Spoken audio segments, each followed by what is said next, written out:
Welcome to the Fantasy Audiobook. Marvel. Obtain the devouring power and become the king of gods. Chapter 81. Speaking of which, this dark elf is indeed quite well behaved. He works hard without complaining and doesn't have any evil intentions, so Suzanne doesn't mind improving his status a little. Flicker, go out and bring him here. Yes, boss. Flashing responded and opened the portal and disappeared. After a moment, the portal opened again, and Flashing appeared in the conference room with a person. Professor Lizard. The person who came was none other than Professor Lizard. Looking at the people in the conference room, Professor Lizard seemed a little nervous, especially towards Suzanne, who actually felt like he didn't dare to raise his head. Tell me, why did you come to me suddenly? Suzanne sat on the chair, with his feet casually placed on the table, his hands crossed, looking at Professor Lizard. Professor Lizard hesitated for a long time and whispered, haven't I already followed you? I just thought that maybe there was something I needed to run errands for, so I came here. Oh, I remember it was a while ago, right? If you really think so, why didn't you come here earlier? Suzanne asked with a smile. Professor Lizard was choked and speechless. Humph, what else could it be? I must be afraid.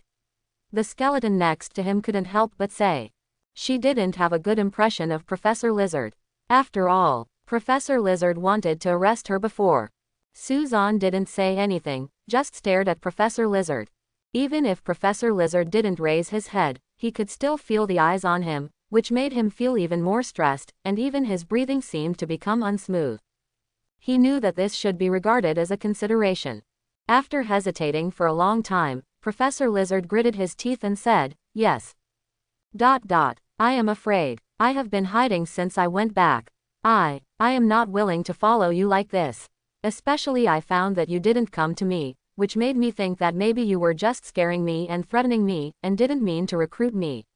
I just saw the news and knew that you killed Dr. Octopus. I have been in contact with him several times, and I was afraid that I would be like him, so I came. After finishing speaking, Professor Lizard seemed to have exhausted all his strength and waited anxiously for Suzanne to speak. After a long while, Suzanne said slowly, since you are here, stay here. There happens to be a team of scientific researchers here and there are also manpower. I have a special potion here that you can study. Professor Lizard took a deep breath and nodded repeatedly. I won't say anything to warn you. Anyway, you should know what it will be. Suzanne stood up, clapped his hands and said, this is how things will be arranged for the time being. If anything happens, let Huan contact me. Suzanne was not worried that Professor Lizard would cause any trouble. Flash, Marrow, and Chen Haoran had all made great progress during this period, which was enough to deal with Professor Lizard. He was going to Sky's side and asked Fitz how the suit he had made was doing. Among the layers of clouds, Suzanne found the shield plane. He didn't need to say hello. May, who was flying, had already detected Suzanne and opened the door directly. When Suzanne came in, he found other people gathered around the bar, seemingly chatting. What? Seeing Suzanne suddenly appear, Sky was naturally the first to pounce. After the two had close contact, Suzanne became more important to Sky than herself. What are you talking about? It looks like you have a mission. Suzanne hugged Sky and asked the others with a smile. Yes, Fitz nodded and said, there was an accident at the Shield School. The water in the swimming pool suddenly froze, and a device was found inside. Well, this device was a concept we studied before, but I didn't expect it now. The concept is coming true, so we're going to go investigate. That's it. Suzanne nodded in response, but he didn't expect that it was such a coincidence that he came. He knew roughly about this incident, and the most important thing was that he seemed to be able to recruit someone back to expand his power this time. By the way, how is the suit I asked you to make last time? Well, it's already done. It's the same style as yours, but without the cape. I think, after all, we have to distinguish you from them. By the way, because I don't know the size, I specially made a few of different sizes. Quote. Speaking of this, Fitz was very excited. Suzanne also wanted to see what it was like, so he followed Fitz to the laboratory. Looking at the uniform that Fitz took out, Suzanne was very satisfied, patted him on the shoulder and said, thanks. It's just a little effort. Fitz lowered his head and said with a smile. I've put these away, Suzanne said and received all the uniforms into the system space. Fitz looked at it for a moment, wondering where the uniform was. Suzanne smiled and blinked, but turned and left without explaining. Shield Academy. Because the swimming pool quickly froze and hurt people, the students in the Shield Academy were still a little worried. After all, the device was obviously placed there intentionally, and it was specifically targeted at those swimmers. I don't know. Whoever released it does not know who is targeted, which will naturally affect the students' mood and emotions. Because this device was successfully designed by Fitz and Simmons, they were specially invited to give a speech to reassure the students, and also to investigate who did it. Suzanne, Sky, Gemma, and Simmons came to Shield Academy. Coulson and May had other missions and were not accompanying them. This is Shield Academy. Doesn't it look no different from an ordinary university? Sky looked around curiously. Students passed by leisurely, chatting in groups, or sitting under a tree or beside a flower bed. Looking down at the tree. There is really no difference, except that you must have at least a doctorate to study here, and there is no one with an IQ below double digits. Fitz whispered, if you continue to study, you should be here too.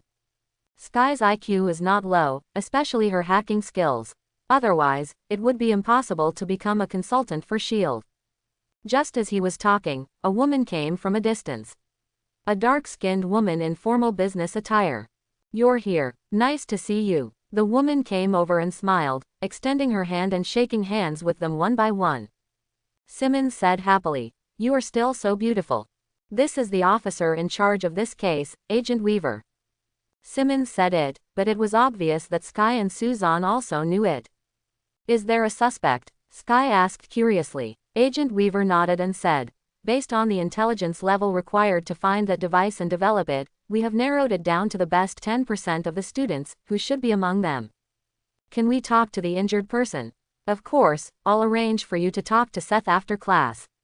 Agent Weaver responded. But now, Fitz, Agent Simmons has to go to the lecture hall to prepare his speech. Suddenly discovered that they are very popular here. Sky and Suzanne walked behind, watching many students gathering around Fitz and Simmons to say hello, and said with a smile. After all, they are the top students in S.H.I.E.L.D. Academy. They are going to prepare a speech, and we are walking around. Is this a rare occasion? Suzanne said to Sky with a smile. The two were walking in S.H.I.E.L.D. Academy and soon saw a wall full of names. This is the Wall of Heroes, which records many heroes who died in the line of duty. Suzanne and Sky looked at each other for a while. Sky noticed that Suzanne had been staring at a name and couldn't help but take a curious look. Bucky Barnes, Captain America's childhood friend. When Captain America was not Captain America but Steve Rogers, he had already taken the lead in joining the army and later joined the Howling Commandos. While on a mission with Captain America, he fell snowy mountains. Suzanne gave a brief introduction, but he couldn't help but think about what Captain America would look like when he knew Bucky was still alive and appeared in front of him as the Winter Soldier. Speaking of which, Winter is also one of Suzanne's goals. His body has been modified by Hydra, and the effect is similar to that of Captain America. He also has a mechanical arm. It can be said that the overall strength is comparable to Captain America. After all, he will be the second-generation Captain America in the future. Of course, he is still controlled by Hydra and has become Hydra's killing machine. Is there anything special about him? Sky asked curiously. Suzanne smiled and shook his head and said, no, at least, not yet. Now, Sky was a little confused, but Suzanne had already pulled her away. The two came to the lecture hall. At this time, the lecture hall was full of people. Agent Weaver made an opening introduction on the stage and invited Fitz and Simmons to speak on the stage. Suzanne and Sky found a place in the front row and looked at the warm applause around them. Suzanne smiled and glanced at the crowd casually. Soon, he spotted someone. A young boy with short hair. Donnie Gill. Looking at him, Suzanne's lips raised slightly. Papa, Papa. Warm applause suddenly sounded, and there was cheering all around. Suzanne turned his head and looked at Simmons and Fitz on the stage, smiling and nodding. It seemed that the content of the speech just now was pretty good, although Suzanne didn't even hear what was said. Oh my God, what happened? Help, come help me. Suddenly someone stood up and shouted in panic. Ice suddenly appeared under his feet, freezing his knees instantly, and it was condensing upwards rapidly. The sudden change made everyone panic. The man struggled and shouted, but his body was rapidly freezing. In the blink of an eye, his whole body was covered in ice, and he looked like an ice sculpture. The surrounding students fled in panic, and Simmons and Fitz hurried over to help. Find an area of exposed skin where he needs to inject glucose to raise the body's natural coagulation point, Simmons said as he opened his toolbox. I'm afraid I need tools. Fitz came to the man, took a look, and said in a deep voice. There is no way, it has been completely frozen into an ice sculpture, how can there be any exposed skin? Simmons found the awl and was about to hand it to Fitz, when he suddenly felt that the air around him suddenly became hot. Subconsciously, he raised his head and saw Suzanne walking over. His hands were wrapped in flames, which was where the heat came from. Simmons and Fitz thought Suzanne was going to use the flame in his hand to melt the ice, but suddenly they saw a ball of flame flying out of his hand and slowly sticking to the ice. Sizzle. The sound of melting gradually sounded, and soon, the ice in that area had melted. Is it okay? Suzanne asked Simmons. Simmons nodded repeatedly and hurried over to inject glucose. The flame did not disappear, nor did it return to Suzanne. Instead, it flew under the chair next to him, and then a bang was heard, as if something broke. Sky walked over and took a look. It was the kind of device that could instantly generate ice. Boom! The moment the device shattered, the ice on the man's body also shattered and melted. Hoo. The man who recovered instantly collapsed on the ground, exuding a cold breath, and his face was covered with ice.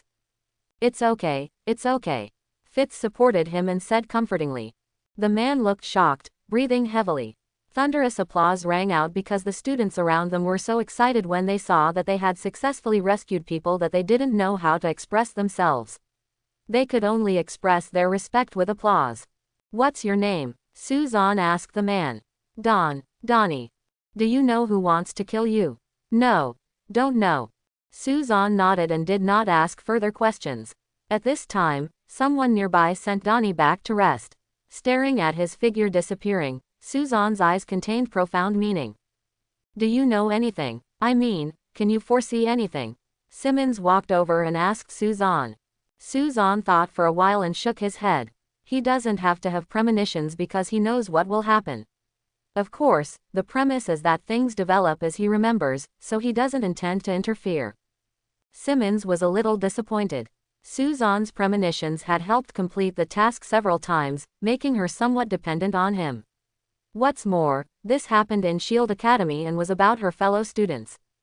What should we do now? Simmons asked, somewhat clueless. Let's ask other students and teachers, maybe we can find out something. It can only be Everyone separated to inquire about the news. Not long after, Suzanne and Fitz came to the dormitory. In fact, Fitz could have come here alone to ask, but Suzanne followed him deliberately to ensure that the plot could proceed smoothly. Seeing Fitz enter Donnie's room, Suzanne breathed a sigh of relief. Donnie Gill, a genius with an IQ of 190, is only 18 years old this year. Although he is not as good as Fitz and Simmons, he is already very powerful. The academy has already planned. He graduated early and went to work in a special location, Sandbox. Because of his high IQ and being incompatible with the people around him, he developed a withdrawn character since childhood. Even when he came to Shield Academy, he was still withdrawn and didn't make many friends. It is precisely because of this personality that he was taken advantage of by a classmate named Seth. This Seth was the person who was injured in the swimming pool before. Whether he was injured in the swimming pool or Donnie was frozen just now, it was actually just a part of the plan. The energy of that small device was not very strong and danger could be avoided as long as it was operated well. The purpose of doing this is because Seth has an investor. He needs to build a more powerful large-scale device to sell money, but the energy problem has never been solved, so he thought of Fitz, who is said to be the smartest in Shield Academy students. Because this device contains the results of Fitz's design, Fitz will definitely be sent over to investigate if something goes wrong, because Fitz is actually very similar to Donnie. They are both very intelligent people but very lonely and have few friends. With the help of this, Psycho has access to Fitz and uses him to solve the energy problem. And because of the reason why they were injured before, they were naturally cleared of any suspicion. Now that Fitz has entered, he will probably develop according to this situation. After Suzanne asked a few students, he entered an empty dormitory and quietly paid attention to the movements in Downey's dormitory. After a while, Suzanne heard the noise, opened the door slightly and took a look, and found that Seth had entered Donnie's room. Fitz hasn't left yet, why is he here? Shouldn't he come after Fitz leaves? Then we solve the energy problem together, and Fitz happens to find him, knocks him out, and then exposes his identity. Suzanne was a little surprised. There seemed to be a slight discrepancy in things. Half a day later, Suzanne saw Seth and Donnie leaving with something. After they disappeared, Suzanne opened the door and went to Donnie's room. Sure enough, Fitz was lying on the floor. Suzanne took a look and breathed a sigh of relief, but was knocked unconscious. Suzanne helped Fitz up and informed the others. Suzanne really felt a little sorry for Fitz. After all, Fitz was kind to him and made him so many uniforms. But there was no way, if he didn't take this blow, Donnie wouldn't become the Donnie Suzanne wanted. Seth and Downey ran away with the machine, and S.H.I.E.L.D. is looking for their whereabouts. Suzanne and others returned to the plane and met up with Coulson and May, who had just returned from the mission. They already knew what happened. After Fitz woke up, he seemed a little annoyed, but strangely, he was not angry at Donnie. Perhaps it was because of similar personalities. He could understand Donnie's mood, and he was more angry than him. See, the guy who induced Downey. This device is dangerous, we must find them as soon as possible. Coulson said seriously. Suzanne thought for a while and said, I'll go. Do you know where they are? I didn't know before, but now. I know, Suzanne said with a smile. While the people from S.H.I.E.L.D. were looking around, Seth and Downey were hiding in the parking lot north of S.H.I.E.L.D. Academy. It was semi-abandoned and no one would come here at ordinary times. There is a device that can create ice on the back of a pickup truck. No, to be precise, after modification, this large device can not only create ice, but can also affect the weather. Donnie sat next to the machine, looking a little nervous. Seth is on the phone with his investor. It is worth mentioning that his investor is Ian Quinn, the guy who once captured Dr. Hall's research on gravitational magnetic fields. Because the matter was exposed, Seth called and hoped that Quinn could send a helicopter to pick them up. After all, people from S.H.I.E.L.D. were looking for them, but Quinn's request was very simple. As long as the device proved to be useful, he would send one right away. Someone go pick them up. Of course, this was a lie to them. After hanging up the phone, Quinn, who was supposed to pick them up, directly informed the captain, turned the plane around and left. Seth encouraged Downey to turn on the machine. Downey was hesitant. After all, it had not been tested and he was not sure what harm it would cause. However, under Seth's encouragement and threats, Downey could only agree and turn on the machine. Not long after the machine was turned on, the weather suddenly turned gloomy, dark clouds rolled in, the sky was dark, the wind was blowing all around, the air was freezing, and ice roared down hard. Seth and Donnie hid in the car in a panic, and a huge piece of ice roared directly into the car window and cracked it. There was an endless stream of crackling sounds, and it looked like an apocalyptic scene outside. No, we have to turn off the device, Donnie said solemnly.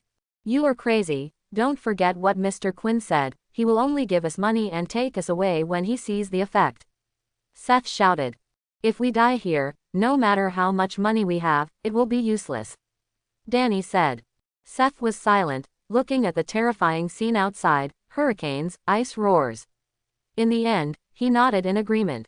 Although money is important, if you don't have the money to spend it, what's the point of having money? The two people hurriedly ran out and planned to turn off the device, but it was not that easy in this environment. Just when they were about to succeed, a bolt of lightning suddenly struck from the sky and hit the device. Boom! Seth was directly hit by lightning, flew out of the car and fell to the ground. Downey's hand was on the device at the time and was injured, but he was lucky and just hit the side. Looking at the device that had been hacked, Donnie shouted to Seth to get out of here as soon as possible, but he jumped out of the car and came to Seth's side, only to find that he didn't respond at all. At this moment, he seemed to hear something. Subconsciously turning his head, he saw a scene that shocked him. A man fell slowly from the sky, surrounded by countless strong winds. These strong winds seemed to be avoiding him, and they seemed to be controlled by him and did not hurt him at all. "It's you." Donnie recognized it. Was it the agent from S.H.I.E.L.D.? "Help him, he's injured," Donnie shouted hurriedly. The person coming was none other than Suzanne. Seeing this scene, especially Donnie's hand, Suzanne smiled knowingly. Done. Lifting his hands and moving, 2 balls of energy directly enveloped Donnie and Seth. Suzanne took them flying up, through the dark clouds in the sky, and returned to S.H.I.E.L.D.'s plane. As soon as they entered the plane, everyone saw Seth, who was injured and unconscious, and hurriedly started to save people. Unfortunately, it didn't work out. He is dead. Donnie didn't expect that Seth would die, and he was extremely sad and angry. Looking at the sad Donnie, Suzanne was already thinking about how to get him. After something like this happened, S.H.I.E.L.D. Academy would definitely not let him stay, and S.H.I.E.L.D. couldn't just let him go. After all, Fitz was injured, and Downey's IQ, ability, plus that device, the level of danger caused, so Donnie will definitely be under guard. However, I'm afraid none of them could have imagined that Downey's real threat is not these, but his special abilities, which is also the reason why Suzanne deliberately maintained the plot. Because lightning struck the device, and Downey's hand happened to be on the device, his body structure changed, and he had the ability to change the structure of air material and transform it into ice material, somewhat similar to Iceman in Men of Steel, but his ability is not as strong as Iceman because he cannot create ice out of thin air. But even so, this ability is extremely powerful. After all, without his own help, he would have become a more famous villain in the future, Blizzard. Although Blizzard Downey was captured by Suzanne, and although Fitz and everyone knew that he was taken advantage of because of his personality, he must bear responsibility since it happened. S.H.I.E.L.D. cannot let it go, nor can S.H.I.E.L.D. maybe leave it to yourself. Although it is impossible to ask people directly. It seems that we can only snatch people halfway. However, I am not very suitable to come forward. Professor Lizard, you are really suitable for coming. I will leave this matter to him. Thinking of this, Suzanne turned around and went to his room, took out his phone and called Shuang Shuang. "Boss, how about Professor Lizard? It's quite honest for now." "That's good, I have something I need him to do." Suzanne whispered and told his plan. The plan is very simple. Let Flicker and Professor Lizard act together. Professor Lizard will be responsible for robbing people, and Flicker will be responsible for teleportation. Send Downey to the spaceship for a while first, and then you won't have to worry so much after S.H.I.E.L.D. is disintegrated. After all, Suzanne was planning to poach Coulson and his team, so he had to put on a show of dignity. Coulson had contacted other S.H.I.E.L.D. teams and discussed the handover location. After landing, Downey was taken away directly. When he left, he was in a very low mood. After all, in his opinion, Seth was his only friend, but he killed him. Watching the car escorting Downey leave, Coulson and others turned around and went back. When he passed by Suzanne, he stopped and hesitated. "There is something I want to tell you first." "Go to your office." Suzanne noticed that Coulson glanced at Sky quietly. Suzanne realized that what he was about to say might be related to Sky. "I'm afraid it should be about Sky's life experience. You know that Sky has been investigating her parents, right?" When he came to the office, Coulson asked Suzanne. Suzanne nodded. Sky has been in foster care since she was a child, and was fostered by many families. Her childhood was not happy, so she has always wanted to investigate her life experience and her biological parents. The reason why she became a hacker is also because of this reason. Joining S.H.I.E.L.D. as a consultant is also for this reason. Otherwise she wouldn't be able to become a consultant for S.H.I.E.L.D., and neither would you. Coulson continued. Suzanne nodded. Me and May went on a mission today to investigate this matter. The result was not very good, at least, not like what Sky investigated, so I am worried that this result will tell her that she will not be able to bear it. You are her boyfriend, so I want to ask your opinion first. Coulson said. Of course Suzanne knew Sky's life experience and who her biological parents were. It's just that she knows the result, but she doesn't know many details in between. What's more, even if she tells Sky now that she won't be able to see her parents, it will only increase her sadness. It's okay to change some things, but it's better to let things develop naturally. Don't tell her this in advance. Suzanne shook his head. Coulson nodded and said, that's fine. My base is under construction and will be officially completed in about a month. During this time, I will stay here. Su Sheng said. After all, my days as a SHIELD consultant are numbered. Speaking of which, Suzanne has been a consultant to SHIELD for so long and has really not stayed here for long. This time he can have a good experience. Just as Suzanne was about to leave Coulson's office, Coulson suddenly received a call. After answering the call, his expression was a little serious. After a moment, he hung up the phone and said to Suzanne, I just received the news that the car transporting Donnie was stolen by Lizard. The professor attacks and Donnie is taken away by Professor Lizard. Need my help? Suzanne asked. Coulson shook his head. Let's wait until we find Professor Lizard's whereabouts. I hope Donnie is okay. Yeah, Suzanne responded, then turned around and went out. After all, Donnie is just a nobody now, and SHIELD doesn't attach much importance to him, so Professor Lizard's sudden attack is definitely a sure thing. But, why didn't Flicker report the situation to himself? Just when he thought of this, Suzanne's phone rang. Hello, Suzanne answered as he answered the phone. Boss, it's done. It's just that this guy is quite capable. Professor Lizard almost suffered a big loss and is now under control, but I'm afraid he won't stay with peace of mind. Twinkle's tone was a bit gloating. To Professor Lizard, Twinkle and Skeleton had the same hatred, so naturally they didn't have a good impression. You can tell him my identity, and tell him by the way, if you don't want to be imprisoned for the rest of your life, just stay there and I will meet him when I go back. Yes, it will be easier to handle with Suzanne's instructions. Blizzard Donnie is really interesting. He has just gained the ability to make Professor Lizard suffer. If you train him well, he will be a good subordinate. What did Coulson tell you? As soon as Suzanne returned to the room, Sky came over. It's nothing. I'm looking for someone to build the base. It can be completed in a month, so I will stay during this period. Suzanne said with a smile. Really? That's great, Sky said happily. So, did you miss me? Suzanne grabbed Sky and made her sit on his lap, then hugged her and asked. Sky said, of course. Then, how about you come to my room tonight? Suzanne said with a deliberately low smile. How could Sky not understand what he meant? He didn't say anything, but nodded gently. Night comes. As expected, Sky did not make an oath, but waited until everyone else fell asleep before quietly coming to Suzanne's room. Not long after, there was a faint sound in the room. Even if the effect of the room is very good, it cannot block the deep longing and love. Don't leave, just sleep here. Everyone knows our relationship anyway.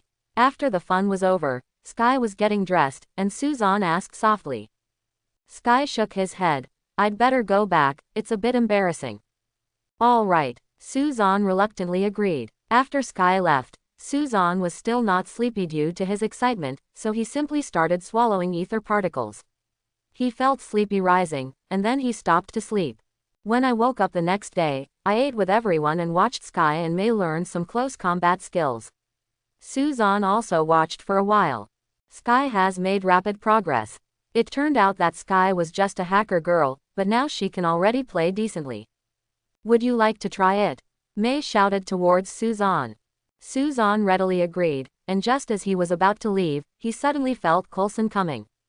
I'm afraid you have to stop for a moment, Suzanne, someone is coming to find you. Coulson said. Why do I feel like I'm visiting a prisoner when I hear this? Suzanne complained to Coulson, and then said to May, I'm going to see who it is, and come here if I can find it. Let's discuss it again when we have the opportunity. Team leader, Suzanne and Coulson came out and saw that the person looking for them turned out to be Captain America. This surprised him very much.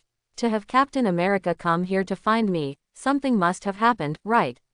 But it should be. He hasn't reached the plot of Captain America 2 yet, and he doesn't look like he is wanted by SHIELD. We have encountered a problem. I'm afraid I have to trouble you. Oh, seeing the serious expression on Captain America's face, it seemed that the matter was not trivial, but what on earth could have caused him to come specifically to find me? Could it be related to myself? Let's talk on the way.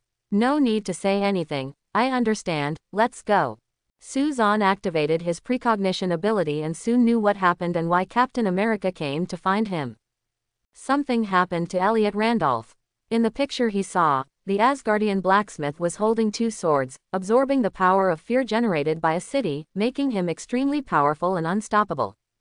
Obviously, I asked him to change the berserker's cane into a pair of swords, which should have been successful, but I'm afraid he was also dominated by the power of fear. Captain America and Suzanne came out and were about to get on the plane he came from, but Suzanne suddenly waved his hand. In a moment, a ball of energy appeared around Captain America and enveloped him. Just as Captain America was about to speak, he felt his body suddenly fly out. You already know. Captain America couldn't help but feel amazing when he found that although he was flying fast, he didn't feel any discomfort at all. Well, I know where he is. However, I don't know what happened before. Please tell me. Captain America nodded and told what happened. This matter starts from the last time Natasha went on a mission to find the Berserker cane. The mission failed and the Berserker cane fell into Suzanne's hands. Natasha naturally told the truth after returning. Although Nick Fury was depressed, he had no choice. It was not easy to get the things back in Suzanne's hands, but there was a Berserker cane, which meant that there were people from Asgard on the Earth. No matter what the reason must be to find him. They had no idea who Elliot Randolph was or where he was. After a lot of trouble, we finally found clues and zeroed in on Elliot Randolph. Then Captain America, Hawkeye, and Black Widow were sent to find Elliot Randolph. As a result, when they arrived, Elliot Randolph had just made the twin swords of fear. Because of their sudden appearance, Elliot Randolph panicked and subconsciously picked up the twin knives of fear. As a result, the twin knives of fear were not the Berserker's staff. They were not on the same level at all. Elliot Randolph might be able to control the Berserker's staff, but he couldn't control it at all. The twin swords of fear were directly controlled by the power of fear. Then, the result now is that Black Widow went to find other reinforcements, Hawkeye stayed there to evacuate the crowd, and Captain America came to him for help. Who arranged this? Suzanne said casually. If you want to come to me for help, wouldn't it be better for Natasha to come? After all, it's easier for women to persuade men, isn't it? That's what Natasha meant. She said that if you know the situation, you will definitely come to help. Captain America said. Well, forget it was Natasha's wish, it was probably because of Sky that she let Captain America come. Captain America, who did Natasha go to for help? Suzanne asked next. Call me Steve, I don't know who she contacted.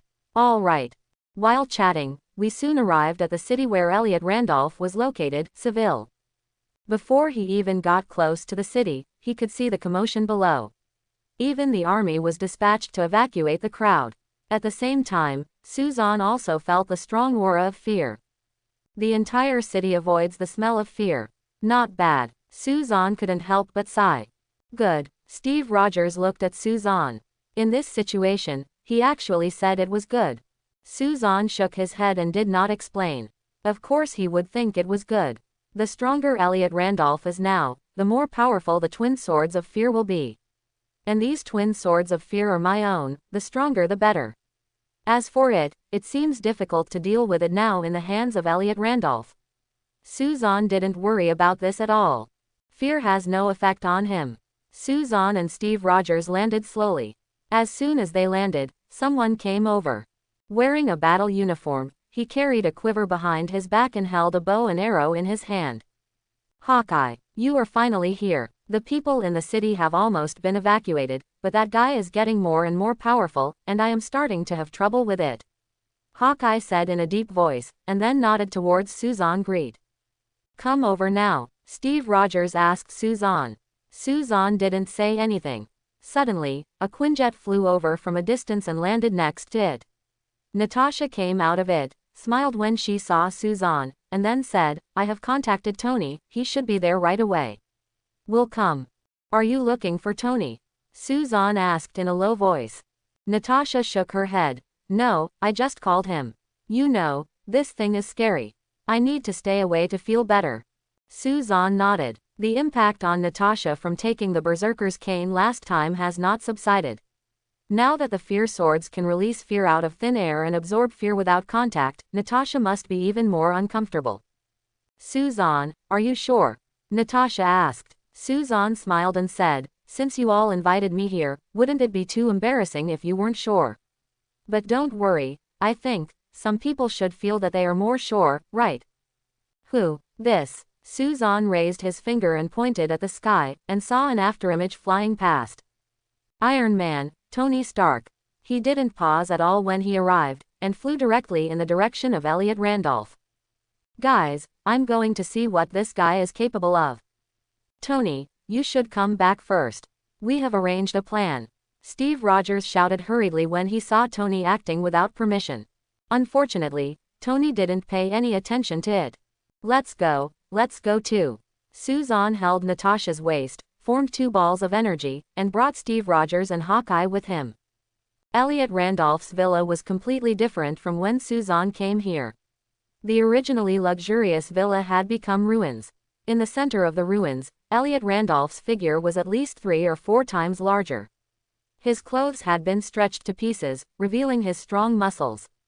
He holds a silver-white tang knife high in his left hand, which is continuously absorbing the power of fear. It can be clearly seen that as more fear power is absorbed, the silver-white blade gradually turns black. The knife in his right hand was completely black, like ink. One absorbs and one releases.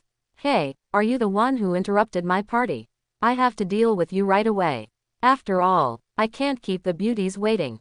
Iron Man flew over Elliot Randolph and said. Immediately afterwards, the armor on his body suddenly changed, and 2 missile-like things appeared on his shoulders and hit Elliot Randolph directly. Boom! There was a loud noise and an explosion occurred instantly. Iron Man said jokingly, is this solved? It seems that it is not as powerful as imagined. Okay, the greetings are over, I want to go back and continue the party, ah. Before he finished speaking, there was a scream.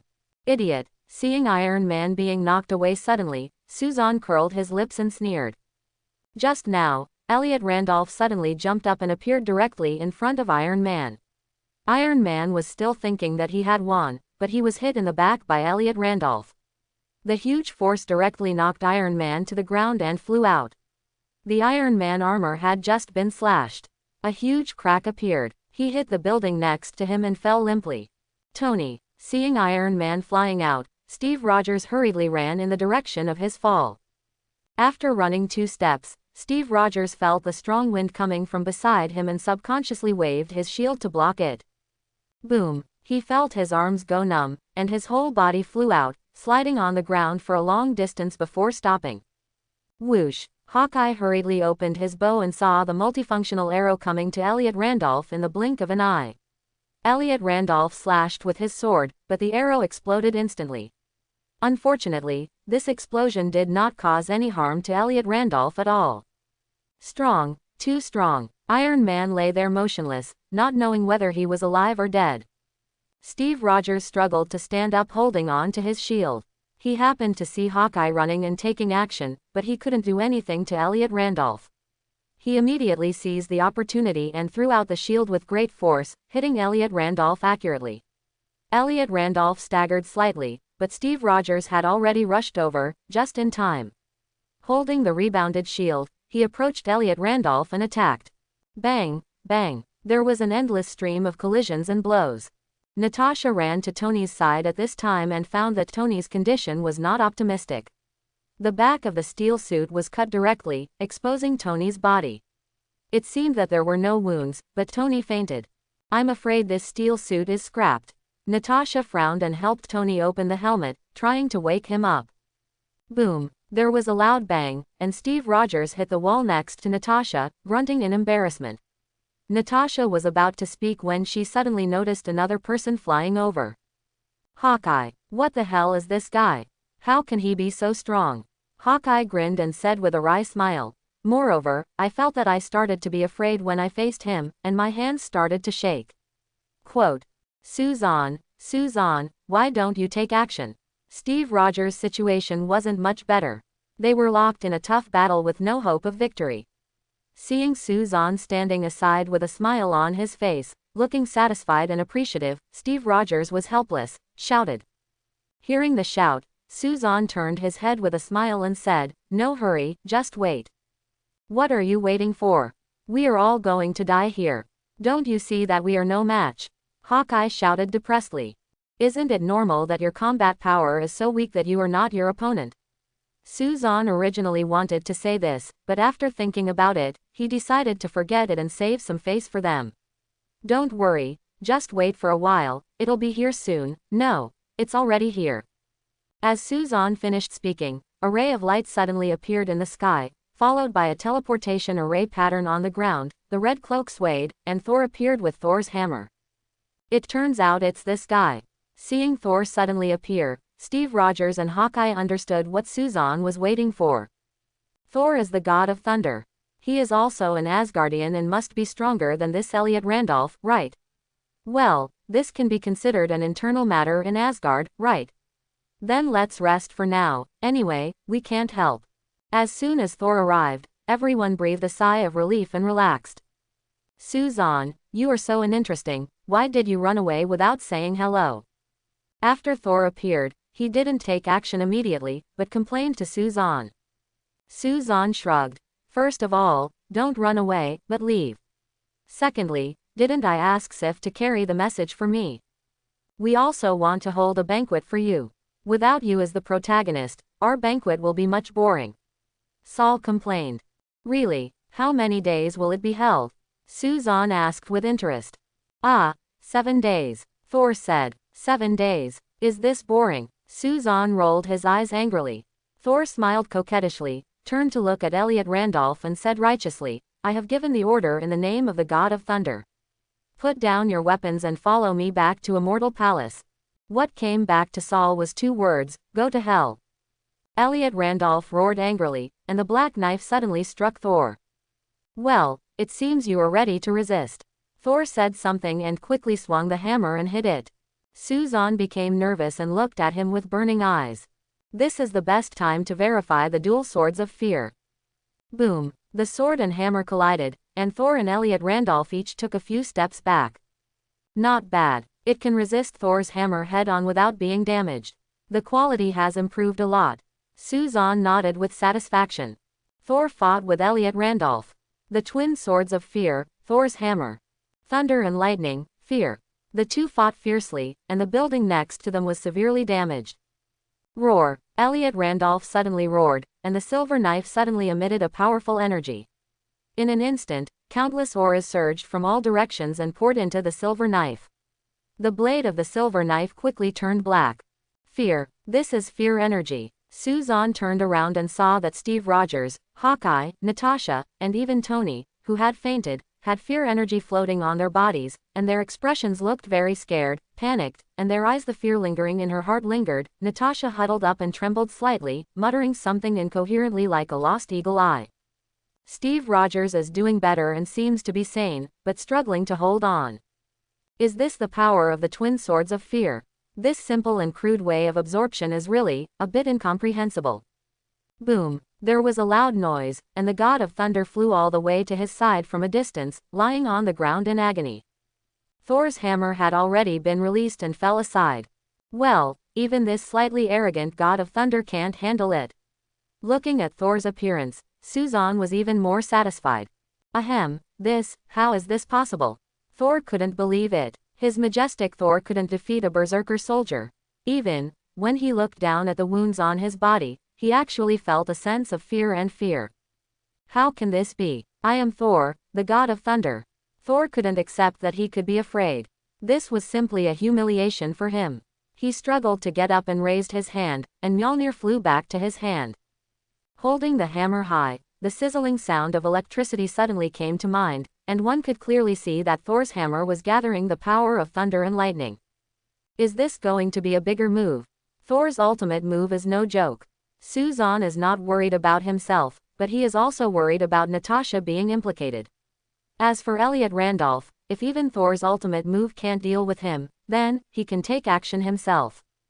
Suzan instantly appeared next to Natasha.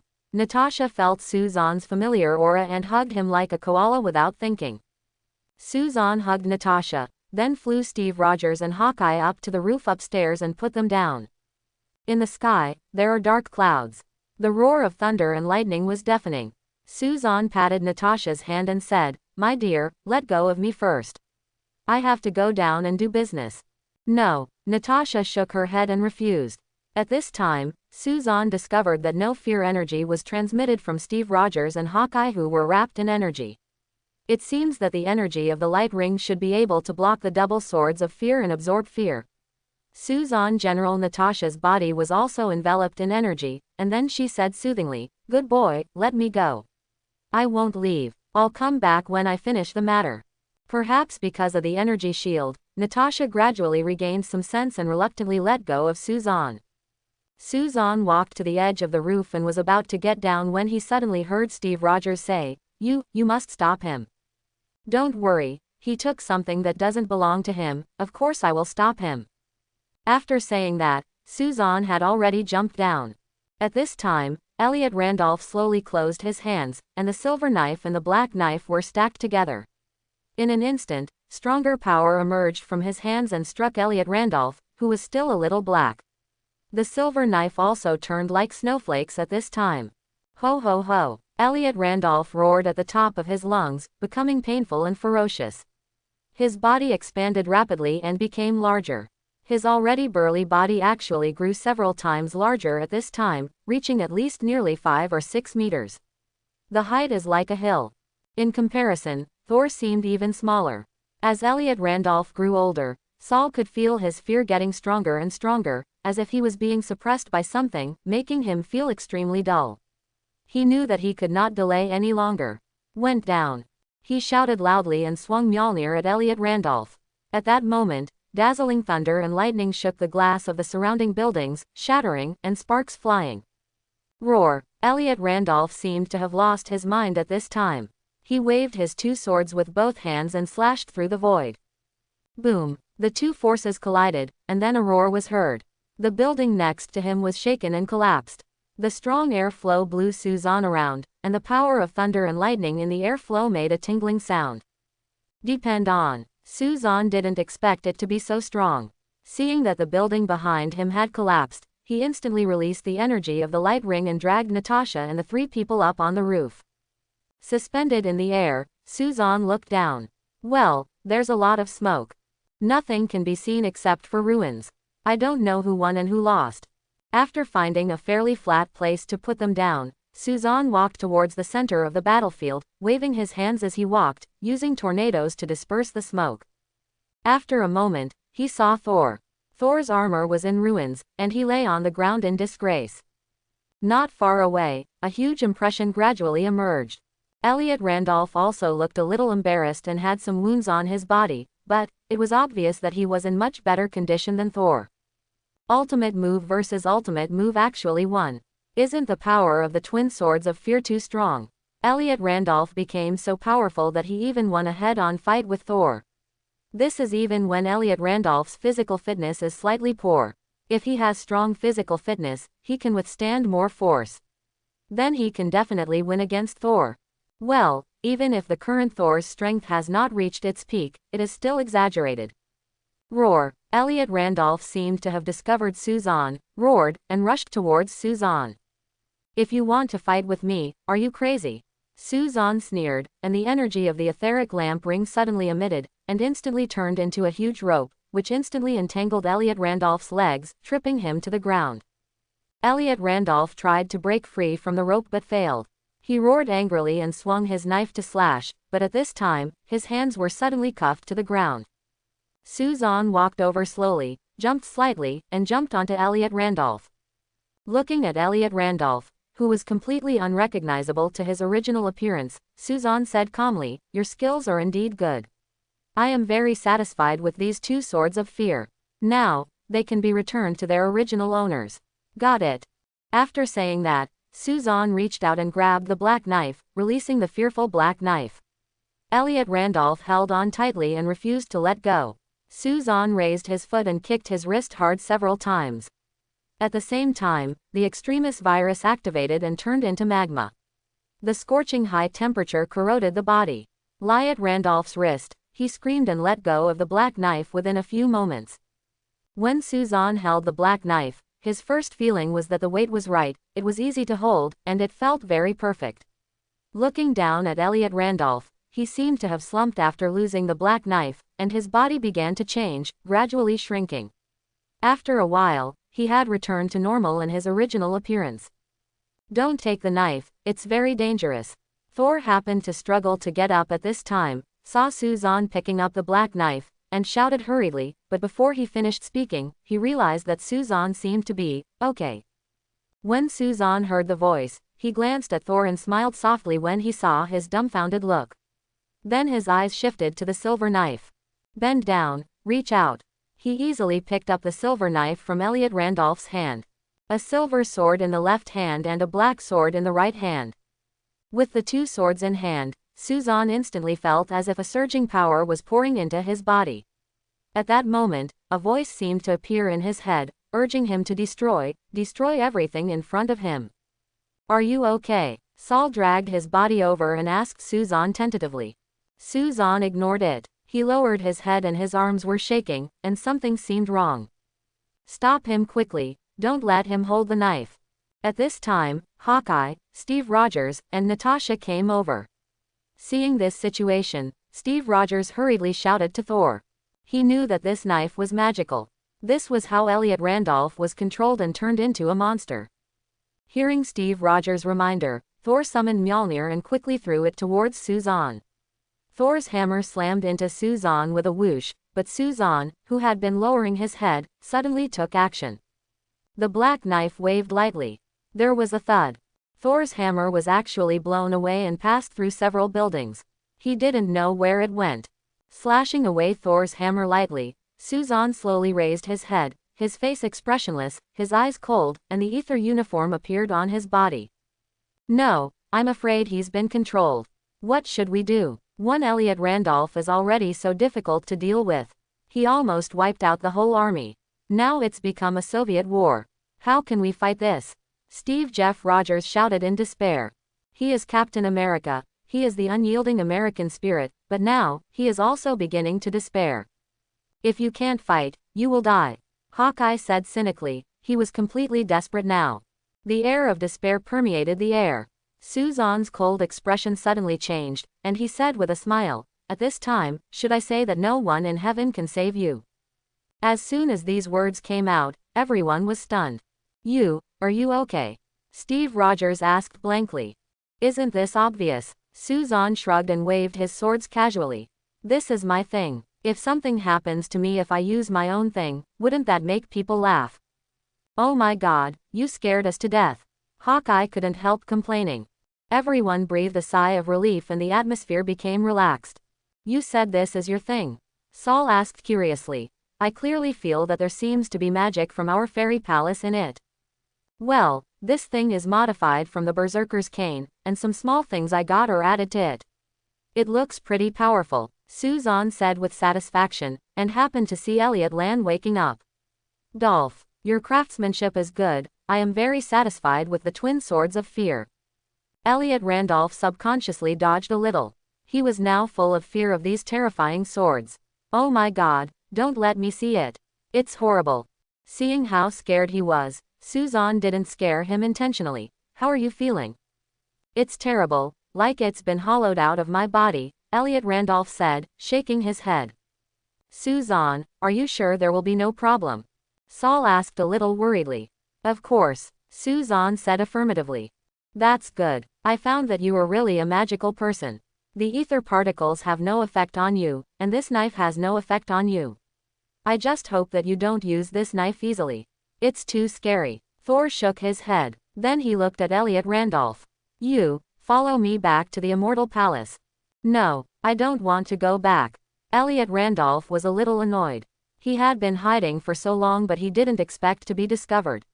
"Suzanne, you promised me that I would help you build a pair of swords, and you would protect me from letting anyone take me away. You won't break your promise, right? For the sake of satisfying you with this sword, help." Thor didn't expect that there was such a condition between him and Suzanne. He looked at Suzanne and said, "He is an Asgardian. According to the rules, he should return to Asgard. What's more, this time, although he was controlled, but after all, he destroyed this city and must return to Asgard to accept punishment. Elliot Randolph and Saul both looked at Suzanne. Suzanne thought for a while, shook his head at Saul and said, "I'm sorry, I can't let you take him away. I promised him and I don't want to break my promise." Quote, "This is our Asgardian rule." Thor said, "But it's not my rule. If you must take him away, that's fine." Suzanne slowly raised his hand, and Thor instantly became alert. "You're not going to take action, are you? We are friends, and you are the hero of Asgard." Thor now felt the same as Elliot Randolph when he saw the twin swords of fear, his scalp was numb. "Since we are friends and you say I am the hero of Asgard, then it is okay to let him stay, right? After all, he is helping me. What's more, he just likes life on Earth and has been hiding for so long for many years, he hasn't done anything bad. And if it weren't for him, I'm afraid we wouldn't know about your deeds. Speaking of which, he is still your benefactor in Asgard. Without him, no one would know who you are. Where's the god of thunder? Okay, I will tell my father the truth. He can stay for now." Seeing that Suzanne's attitude was so determined and what he said made sense, Saul had no choice but to agree. The most important thing is that it doesn't matter if he doesn't agree. He didn't want to fight with Suzanne. Now it's right. Suzanne smiled and suddenly took action, stabbing Thor with the silver knife instantly. Thor didn't react at all, nor did he expect Suzanne to take action suddenly. When he came to his senses, he felt that the lingering fear in his body seemed to have disappeared.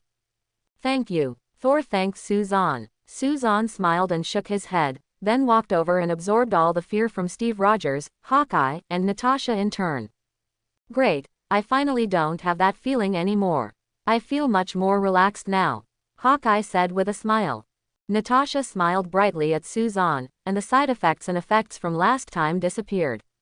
"This relaxing feeling was really great. I want to go back to Asgard to report this matter to my father. If you have time, you are welcome to come to Asgard as a guest. In addition, Sif misses you very much and often asks Heimdall about you."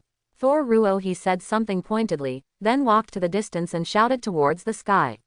Soon, the teleportation array descended from the sky and took Thor away. After Thor left, Elliot Randolph breathed a sigh of relief and thanked Suzanne. Buzz buzz. There was a huge mechanical sound, and Suzanne looked up and saw that S.H.I.E.L.D.'s aircraft carrier was flying over from a distance. Then a small plane flew down from the aircraft carrier. After Nick Fury came down, he looked around with a serious expression. "Who can tell me what happened here?" Suzanne shrugged, sniffing at Nick Fury's posturing. This mission was arranged by him. How could he not know what happened? Why is there one person missing? Where is Tony? Although Suzanne was too lazy to explain, Steve Rogers and the others simply explained what happened. After hearing this, Nick Fury asked. Only then did everyone realize that Iron Man was not here. Thinking about how he was injured and unconscious before, and then Thor and Elliot Randolph fought each other with their ultimate moves, and they were all taken to the roof by Suzanne, it seemed like he didn't care about Tony. So when the building collapsed later, Suzanne only protected them, and they ignored Tony because of the fear of the influence of the power and the fierce fighting situation. "Oh my God," Steve Rogers yelled. "He won't die, right?" Hawkeye also shouted, and the two of them hurried to Tony in the ruins. Natasha glanced at Suzanne. The meaning in her eyes was obvious. "You do this deliberately." Suzanne smiled noncommittally, and Natasha could guess from the size of his smile that it was probably intentional. What a stingy man. Natasha thought of Pepper and curled her lips secretly. Nick Fury walked up to Suzanne and said, "Can you hand over those two knives? After all, its existence is too dangerous. If some thoughtful people get it, it may cause big trouble." "You didn't wake up." Suzanne looked at him and said with a dumbfounded smile, "Do you think it's possible?" "Okay, I know it's impossible. I believe you will make good use of this knife. So, where is he? Can you give him to me?" Nick Fury never thought of fearing the double knives in the first place. It's just a negotiation technique. His target is Elliot Randolph. He didn't expect that there were Asgardians hiding on the Earth, and he didn't expect that he was an excellent blacksmith, or more advanced, a master of weapons manufacturing. Although he did not see the power of the Berserker's cane, he knew the power of the fearful swords. How could someone who could create such a weapon be let go? Why, Suzanne asked with interest. Nick Fury immediately introduced. He is very dangerous, and he has just destroyed this city, so I have to bring him to S.H.I.E.L.D. for all reasons. You don't understand my question. I'm not asking why you want to arrest him, but why do you think I will agree to you? Don't tell me that you don't know that Thor just left and he can't even take people away from me. You think you can? Suzanne was neither provocative nor arrogant, just as if he was telling a fact. But Nick Fury frowned and wanted to say more, but was interrupted by Suzanne. There's nothing to worry about. Unless he wants to, I won't let anyone take him away in front of me. Moreover, the reason why you want to take him away is probably not because of the reasons you mentioned, but because you like him. Is it a craftsmanship? So, don't talk so high-sounding. Nick Fury was left speechless. Really speaking, you are also responsible for this disaster. If you hadn't suddenly gone to find him, he wouldn't have picked up the twin swords of fear rashly, nor would he have been controlled by fear. Of course, after all, this city is caused by fear. It was destroyed by two swords, so the bill for the construction here can be sent to me later. Although it was definitely a lot of money, and although it didn't matter if Suzanne didn't pay for it, he was now very satisfied with the dual knives of fear, so he paid the bill happily. Great, it's okay at last. Suzanne, come and help him. At this time, Steve Rogers suddenly shouted excitedly towards this side. Suzanne did not go over immediately, but looked at Nick Fury. Helplessly, Nick Fury could only nod and said, "Okay, I will send you the bill then." Suzanne smiled and walked over. Elliot Randolph hurriedly followed Suzanne. He now understood that no one except Suzanne could protect his safety. Don't look at me. There's nothing I can do. After all, he has so many women, and I'm just one of them. Seeing Nick Fury looking at her, Natasha smiled and shrugged and followed. Tony was lucky. Fortunately, he was wearing a steel suit, so he only looked a little embarrassed and not in danger. After tapping his back with a silver knife and absorbing the fear energy, Suzanne said, "It's over now. Nothing will happen to me anymore, right? Then I'll leave. Steve, do you still remember me? What did you say before? If you need help, remember to come to me for help." Suzanne said something to Steve, and then the energy enveloped him and Elliot Randolph, floating up quickly, and then disappeared. As for the aftermath, S.H.I.E.L.D. will naturally handle it. What's your plan? Flying slowly in the air, Suzanne asked the curious Elliot Randolph. Elliot Randolph was silent for a moment and said, "Can I follow you temporarily?" "Are you sure? Following me is not a good choice. After all, it may not be so peaceful around me. What's more, haven't you always liked to enjoy life? Once you follow me, I'm afraid it won't be so easy for you to enjoy life again." Suzanne asked. Elliot Randolph smiled helplessly. "By following you, I may just say goodbye to my previous leisurely life, but if I don't follow you, I'm afraid my entire life will be completely goodbye, so I'll just follow you." "Okay, but you don't have to stay with me. I'll send you to a place where you can stay temporarily. You can rest assured that no one can take you away by force without my permission." It's good that Elliot Randolph is willing to follow him. It's good to be a logistics provider. It will also be convenient to build equipment in the future. However, Suzanne didn't want him to follow him all the time, so he planned to send him to the spaceship to settle down first. "Boss, didn't you say you were with S.H.I.E.L.D.? Why are you back? Who is this?" When Suzanne came back with a shirtless and somewhat embarrassed middle-aged man, Huan and others were a little surprised. "His name is Elliot Randolph. To put it simply, you can call him a blacksmith. He is an Asgardian and is very good at making weapons. If you need any help in the future, you can ask him for help. He will be one of your own from now on. As for the reason, you can understand it yourself later. By the way, this is the battle uniform I asked you to make for you. It can also be regarded as the standard battle uniform of our alliance. You can choose the right one to wear." Suzanne briefly introduced Elio Randolph, and then took out the uniform made by Fitz. This thing instantly attracted everyone's attention. "I won't go into details about the functions. You can just test it yourself later. Flicker, where is Donnie? You take me to meet him first. Now that he's back, let's take a look at how Donnie handles this problem." Flicker handed the battle uniform to Bones and asked Chen Haoran to take Elliot Randolph to settle down and find some clothes, and then he took Suzanne to see Downey. It can be seen that Flicker is becoming more and more captain-like. Downey was placed in a special room. This room was originally used to hold enemies on the spaceship. It was made of special materials. There was also some kind of suppressing magnetic field in the room, making it impossible to get out from inside. When Suzanne entered, Downey was sitting aside, looking not very energetic. Hearing the sound, Downey looked up and was a little excited to see Suzanne.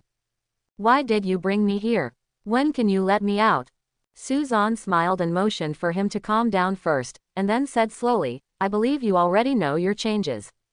No matter what the reason is, you have abilities now, and I am very optimistic about your abilities, so I am very optimistic about your abilities. Fei Zhozong brought you here. Now, you have two choices. 1. Follow me, join the alliance, and contribute to yourself and the world. 2. I will take away your ability, let you continue to be an ordinary person, and then send you back to S.H.I.E.L.D. to continue to be under S.H.I.E.L.D.'s care. You can choose for yourself." "War Alliance, aren't you from S.H.I.E.L.D.?" Downey asked inexplicably. "I am an advisor to S.H.I.E.L.D., and only to the team you met. The Alliance is my organization. Those you met before are all my people," Suzanne explained. His manpower was a little short, and Downey's ability was also good, so Suzanne planned to recruit him into the alliance. But if Downey wasn't willing, Suzanne wouldn't force him and would send him back to S.H.I.E.L.D. after devouring his abilities. "Anyway, the hard work will not be in vain. If I join, won't you restrict me anymore? Can I quit?" Downey asked tentatively. "Of course you can quit, I promise I won't kill you." Suzanne smiled and said confidently, "However, I believe that after you understand the alliance and the world, you will not quit." Then I'll join." Donnie hesitated for a moment, but finally chose to join. He is a smart man. Suzanne said that quitting would not kill him, but it obviously did not include not taking away his abilities. Therefore, even if you quit, the worst thing you can do is become an ordinary person, which is much better than being locked up here. Then let's go out together. I just asked Fitz to make a suit. You can choose one too. By the way, from now on, your code name will be Blizzard, right? If you think there is anything inappropriate about this suit, you can change it, after all, it's not difficult for you." Suzanne said with a smile. Now that he was back, Suzanne didn't leave immediately. Others were studying the battle uniforms, and Suzanne came to the blacksmith and asked about the twin swords of fear. "The silver sword absorbs, and the black sword releases, right? Only by holding both swords at the same time can the strength be enhanced. I didn't feel anything special when I held the black sword before." Suzanne recalled it and asked. The blacksmith nodded and said, "Yes, but there is a small difference. During the production process, I found that there is actually room for improvement. As long as suitable materials can be found, they can be improved. In order to prevent this effect from disappearing, I can only make some changes. Only when both swords are used at the same time, the effect of frenzied fighting will be activated, which is to enhance strength. However, the silver sword can absorb fear energy and import it into the black sword. The black sword has the effect of storing fear energy. So, if the battle is not too fierce, the black knife alone should be enough." "Is that so?" Suzanne frowned slightly. He still felt that it was more convenient to use two swords at the same time. Not only did he have the effect of crazy fighting, he also preferred to use two swords when fighting. Actually, as long as you don't control it to absorb fear energy, it won't absorb it. Because you won't be affected mentally, you can control it. If it were someone else, like me, I wouldn't be able to control it at all. It dominates me and uses me, not me using it." "That's good." Suzanne was relieved now. It would be too troublesome if he would actively absorb the fear energy every time he used it. It would definitely affect others. It would be great to be able to control it at will. Maybe it could be used as a trump card someday. Use it. After asking about some of the effects and usage of the double knife of fear, Suzanne left. When he left, he didn't forget to take a look at the situation on the island.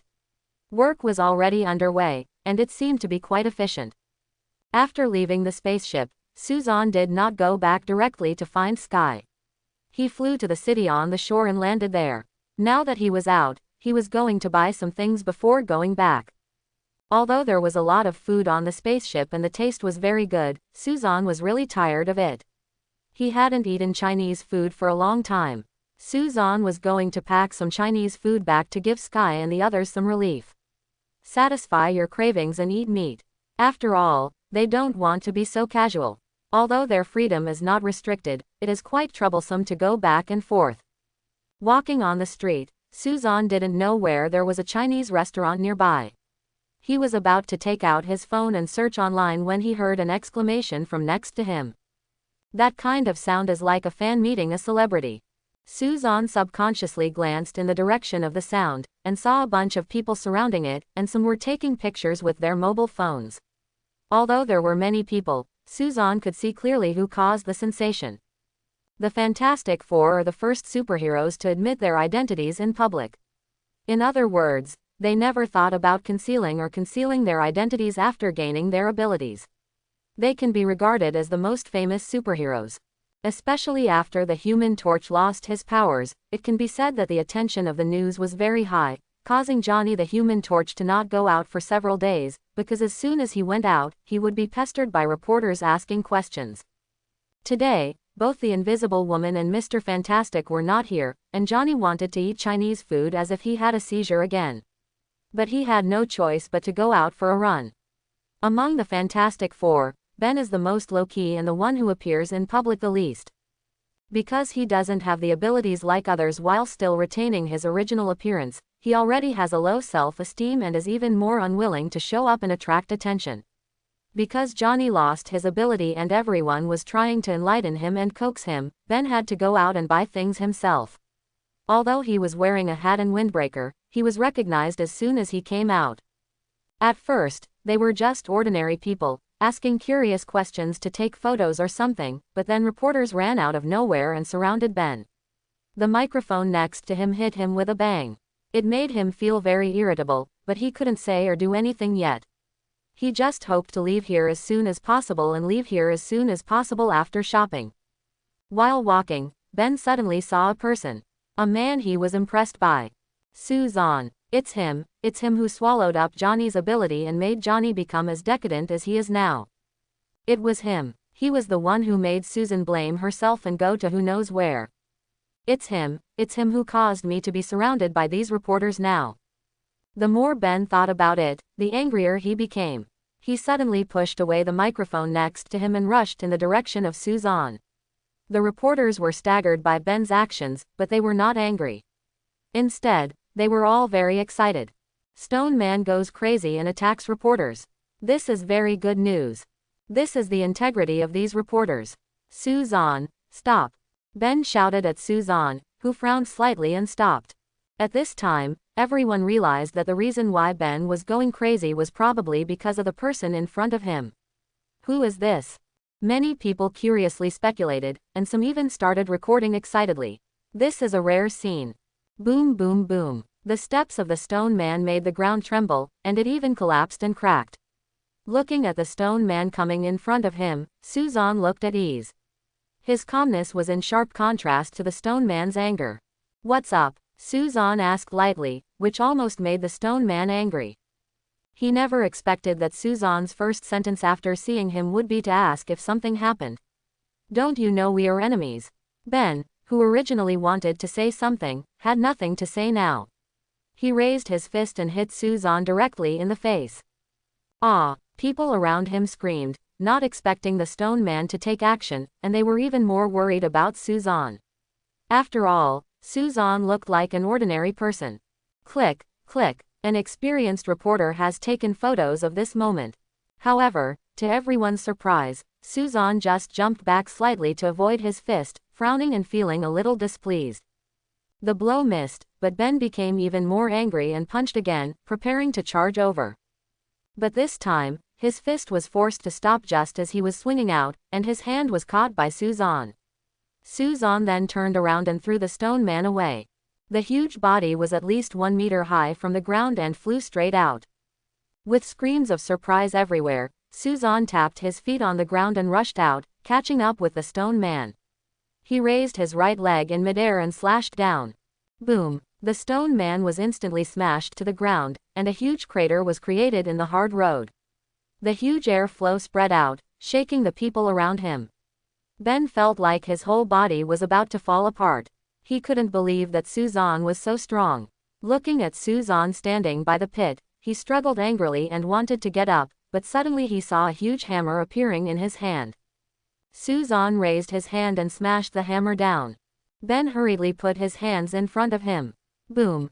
The hammer hit his arms, causing his body to suddenly sink a little. One moment. Suzanne kept swinging the hammer as if he was playing whack-a-mole. At first, Ben could still resist, but gradually, his arms dropped and he couldn't bear it anymore. After hitting it almost 20 times, Suzanne stopped and took a look, then put away the hammer and turned around and left. Click, click, click. Suzanne was dazzled by the flashing lights, and everyone around him looked at him in shock, as if they couldn't believe that he had defeated the stone man so easily. Shaking his head, Suzanne quickly got into the crowd and disappeared quickly. Ah! Suddenly someone shouted and said excitedly, "I know who he is. God, do you remember the person who killed Dr. Octopus? That's him. Isn't he a superhero? Why did he get into a fight with the thing? He looked like he had a grudge." The stone man made the first move. "Did you see that? He's so cool." The people around me were very excited when they looked at each other and said something to me. But we didn't forget the stone man. More than 10 people hurriedly lifted the stone man out of the pit. They were panting from exhaustion. It was too heavy. Ben woke up with his eyes squinted, shook his head, and looked at the concerned eyes around him, which made Ben feel slightly better. Although he hates these reporters, but who hates caring? "Are you okay? Does it matter?" "It's okay, thank you." The stone man struggled to stand up. His stone body was very capable of resisting attacks. "Since you're fine, can you tell me why you attacked that person just now? Who is he? Are there any grudges between you?" A reporter asked hurriedly. "All right." The stone man instantly felt that he really thought too much. They would care about him probably because of the news. Chapter 91. Shaking his head, the stone man ignored the reporters and strode away. Chinese restaurant. When Suzanne came in, he found that the place was very busy. He found a seat and sat down. The waiter had already come over. Without waiting for the waiter to ask, Suzanne directly ordered a few famous Chinese food, and said that he wanted to take it away. He also specifically asked to follow the authentic Chinese food method. After all, when Chinese food goes abroad, some improvements will be made to make it more in line with local tastes, but it's not pure enough. After ordering, Suzanne sat there and waited leisurely. Although he had just started fighting with Stone Man Ben, he didn't take it seriously at all. He didn't take it seriously, and it wasn't even a warm-up activity. Ben's ability is relatively simple. He is covered in rocks, has strong resistance to blows, and is also very powerful. It is really easy for him to deal with such pure melee strength opponents. With nothing to do, Suzanne thought a lot. One is its own strength. There are still relatively few conventional means and lack of stronger capabilities. He wasn't too worried about this. He could open a new copy later to gain abilities. The second is the battle alliance, or the ability of the people around you. Although it was just an accident that the blacksmith was controlled by the twin swords of fear, there is no guarantee that a similar situation will not occur. The alliance can stay away from these things for the time being, but people like Sky and Natasha often perform missions and face various dangers. There are more situations, and the ability is still a little weaker. Sky has awakened her inhuman abilities and may become very powerful after becoming Shockwave Girl. After all, in the comics, she has a strong record of defeating Magneto and killing Wolverine. But Natasha is relatively weak and has no special abilities. I don't know when Simmons will be able to develop the R potion. Once successful, it will be able to improve the strength of people around him. Suzanne muttered in his heart, and thought of Fei Li from Natasha. See, she is a completely ordinary person. The 600th world is also very dangerous. It may not be a big deal since she just appeared, but I am afraid she will attract attention in the future. I have to find a way to get something for her. Steel suit. Suzanne suddenly thought of this. Phyllis's flying skills are pretty good, so controlling the steel suit is not a big problem, and with the steel suit, her safety can be greatly improved. At least until a better potion is developed, the steel suit will definitely is the first choice. Although Tony takes the iron suit very seriously, it is not difficult to get it. Looking back, I can research this myself. Your meal is ready. Just as he was thinking, the waiter came over and interrupted his thoughts. After paying and carrying his things, Suzanne left the restaurant, walked to the deserted alley next to him, and flew away. After returning home, Sky and others were naturally very happy to see Suzanne bring back lunch. Suzanne took the time to ask Simmons about the progress of his potion research. It was pretty good. Simmons had now figured out the ingredients and formula of the potion. Although it had not been tested yet, he was at least 70% sure that fine-tuning could be done to ensure that a certain kind of potion could be obtained. Ability. This made Suzanne very happy and asked her to give him a copy of the successful research so that he could conduct experiments. You can go to the laboratory on the superpower plane, where there are many people who want to dream of becoming superpowers. Anyway, the results of Simmons' research focus on fixing a certain ability, so there should be no danger, so this is the best way to do it. Good opportunity for experimentation. After dinner, Suzanne stayed with Sky until the evening. After everyone had rested, Suzanne entered the superpower dungeon. The scenery changed, and Suzanne left the spaceship and appeared in his room in the base of the supernatural plane. Outside the window, there are stars. I looked at the time and saw it was midnight. Suzanne came out of the room to find Kira. When he arrived at Kira's room, the door was unlocked, so Suzanne opened the door and went in directly. Although Suzanne's movements were very light, Kira still woke up. Kira was startled when she opened her eyes and found someone next to her, but soon she recognized it was Suzanne, breathed a sigh of relief, and sat up with some joy. "Master, are you back?" Suzanne nodded, sat down next to her and took out Simmons' research. "Look at this, it's about the formula of a potion. According to this formula, it should be possible to adjust the price to produce potions with specific powers. However, the success rate is still uncertain. You can ask them to study it carefully later. If they are sure that there is no danger, they will conduct the experiment. I hope to hear the good news soon." "Yes, I'll make arrangements right away." Kira stood up hurriedly and said. "There's no rush, you can do it in the morning," Suzanne said with a smile. "Yes." Kira nodded obediently, hesitated and said, "Master, the person you were looking for has been found. She is in the base. Do you want to meet her?" Prophet. Lee Shao, the woman who had a less than wonderful first experience because she lost control. Suzanne felt a little guilty about her, not to mention that even if he didn't feel anything, after all, they had already had a relationship, and Suzanne couldn't accept that one day in the future, another man would appear next to her. "Tell me where it is and I'll go by myself. You can continue to sleep." Kira told Suzanne the place, and Suzanne turned around and went out.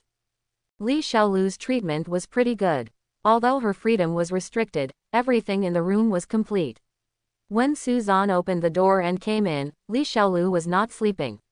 She was sitting there neatly dressed, holding candy in her hand, as if waiting for someone. When she saw Suzanne come in, she didn't show any surprise. "You knew I was coming." Their eyes met, and after a moment of silence, Suzanne asked. Lee Shaolu didn't say anything. She took out a small notebook and faced Suzanne. There was a painting on it. It was this room. She was neatly dressed and seemed to be talking to someone. However, this person was pitch black and just a thick shadow.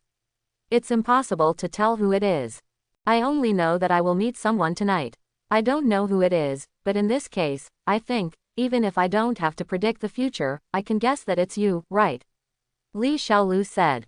Suzanne shrugged. Then you should have guessed why I'm looking for you, right? Probably. Lee Shaolu was noncommittal. What's your answer? Do I have any choice? Lee Shaolu asked, and then said bitterly, from the moment you forcefully took possession of me, I had no choice.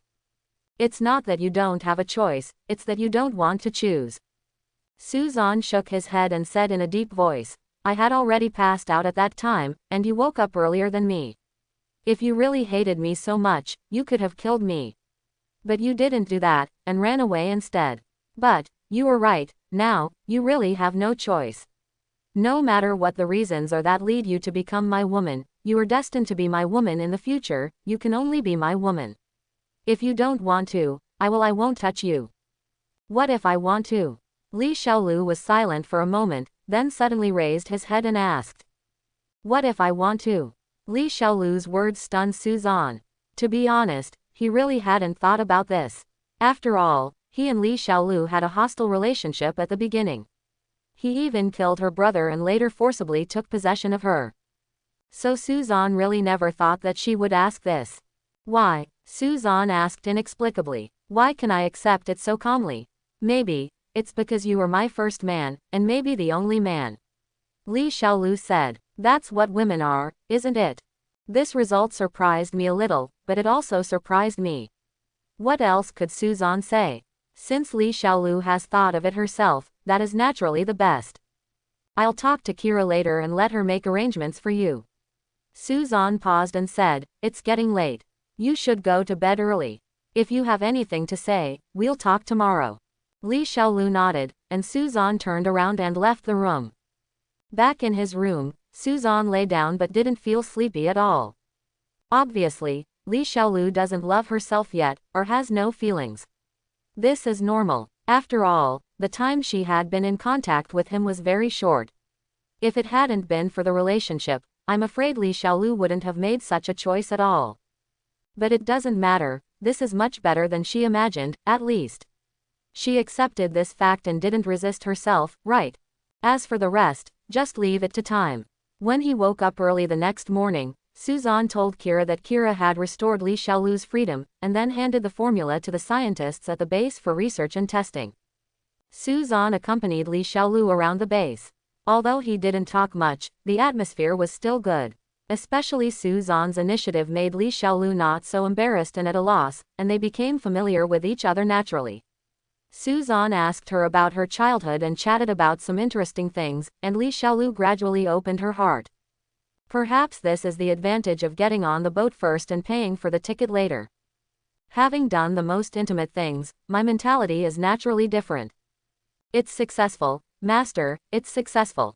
Kira ran over excitedly and shouted excitedly towards Suzanne. Did the recipe work? Yes, after testing and testing, it is now possible to prepare potions based on the type of superpower. The success rate is 100%. I have tried 10 people to select superpowers individually before, and all of them were successful. Very good. You immediately ask them to prepare 5 bottles of special potions and give them to me. Suzanne became excited. Although the effect of this superpower potion is not too strong, many auxiliary abilities are still quite useful.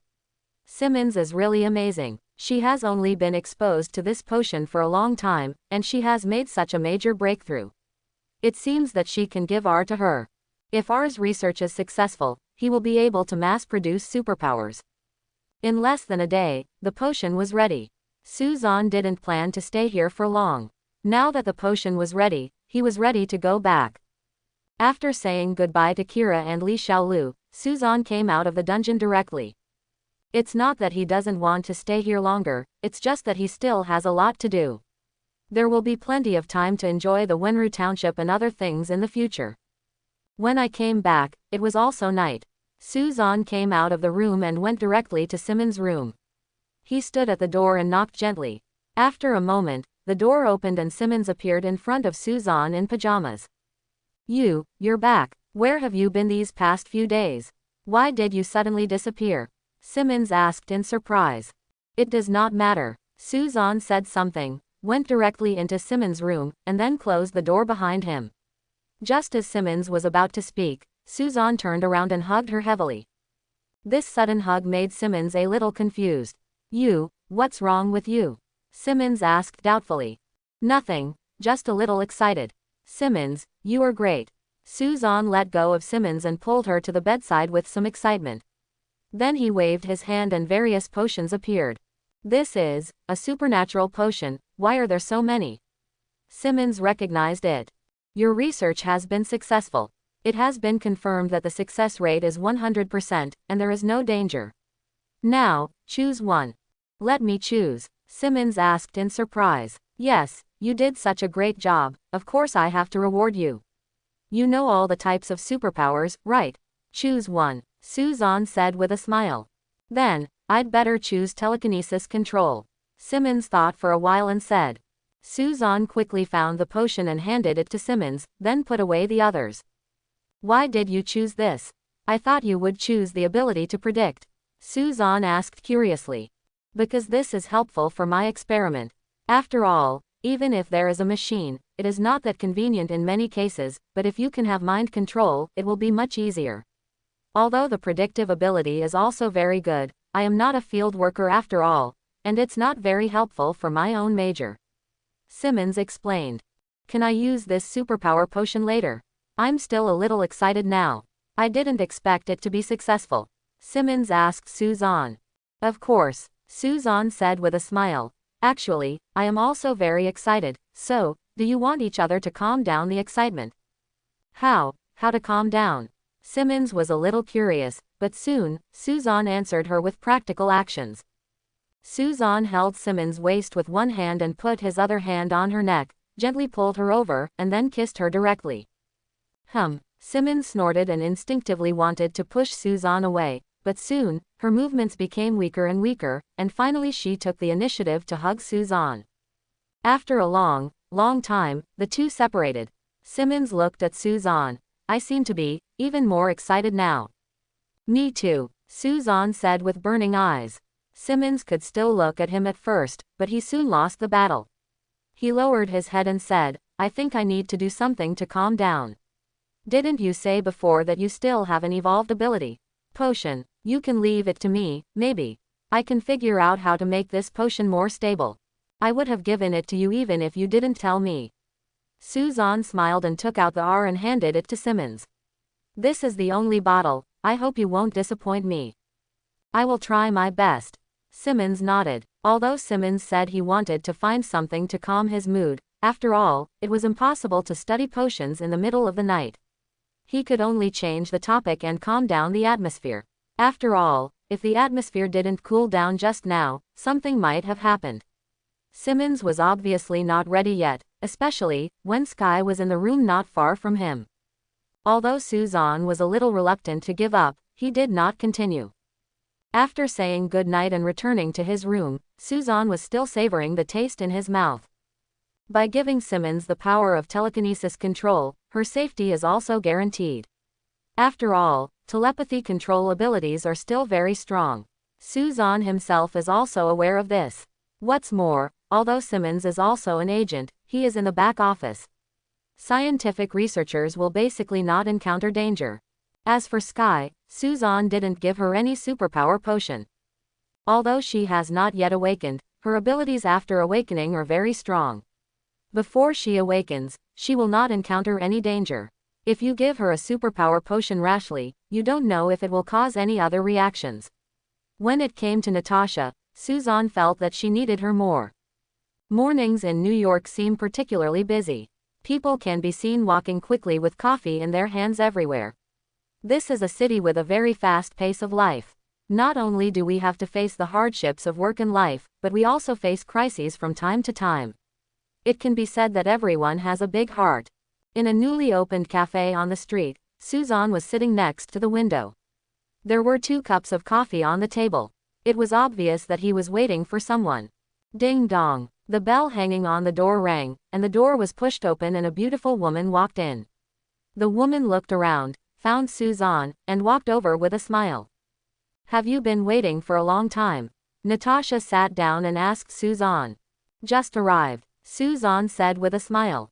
Natasha took a sip of coffee and smiled with satisfaction. The coffee is cold and you say it just arrived. Is it cold? Let me see. Suzanne pretended to be surprised and took Natasha's coffee cup, then handed it over.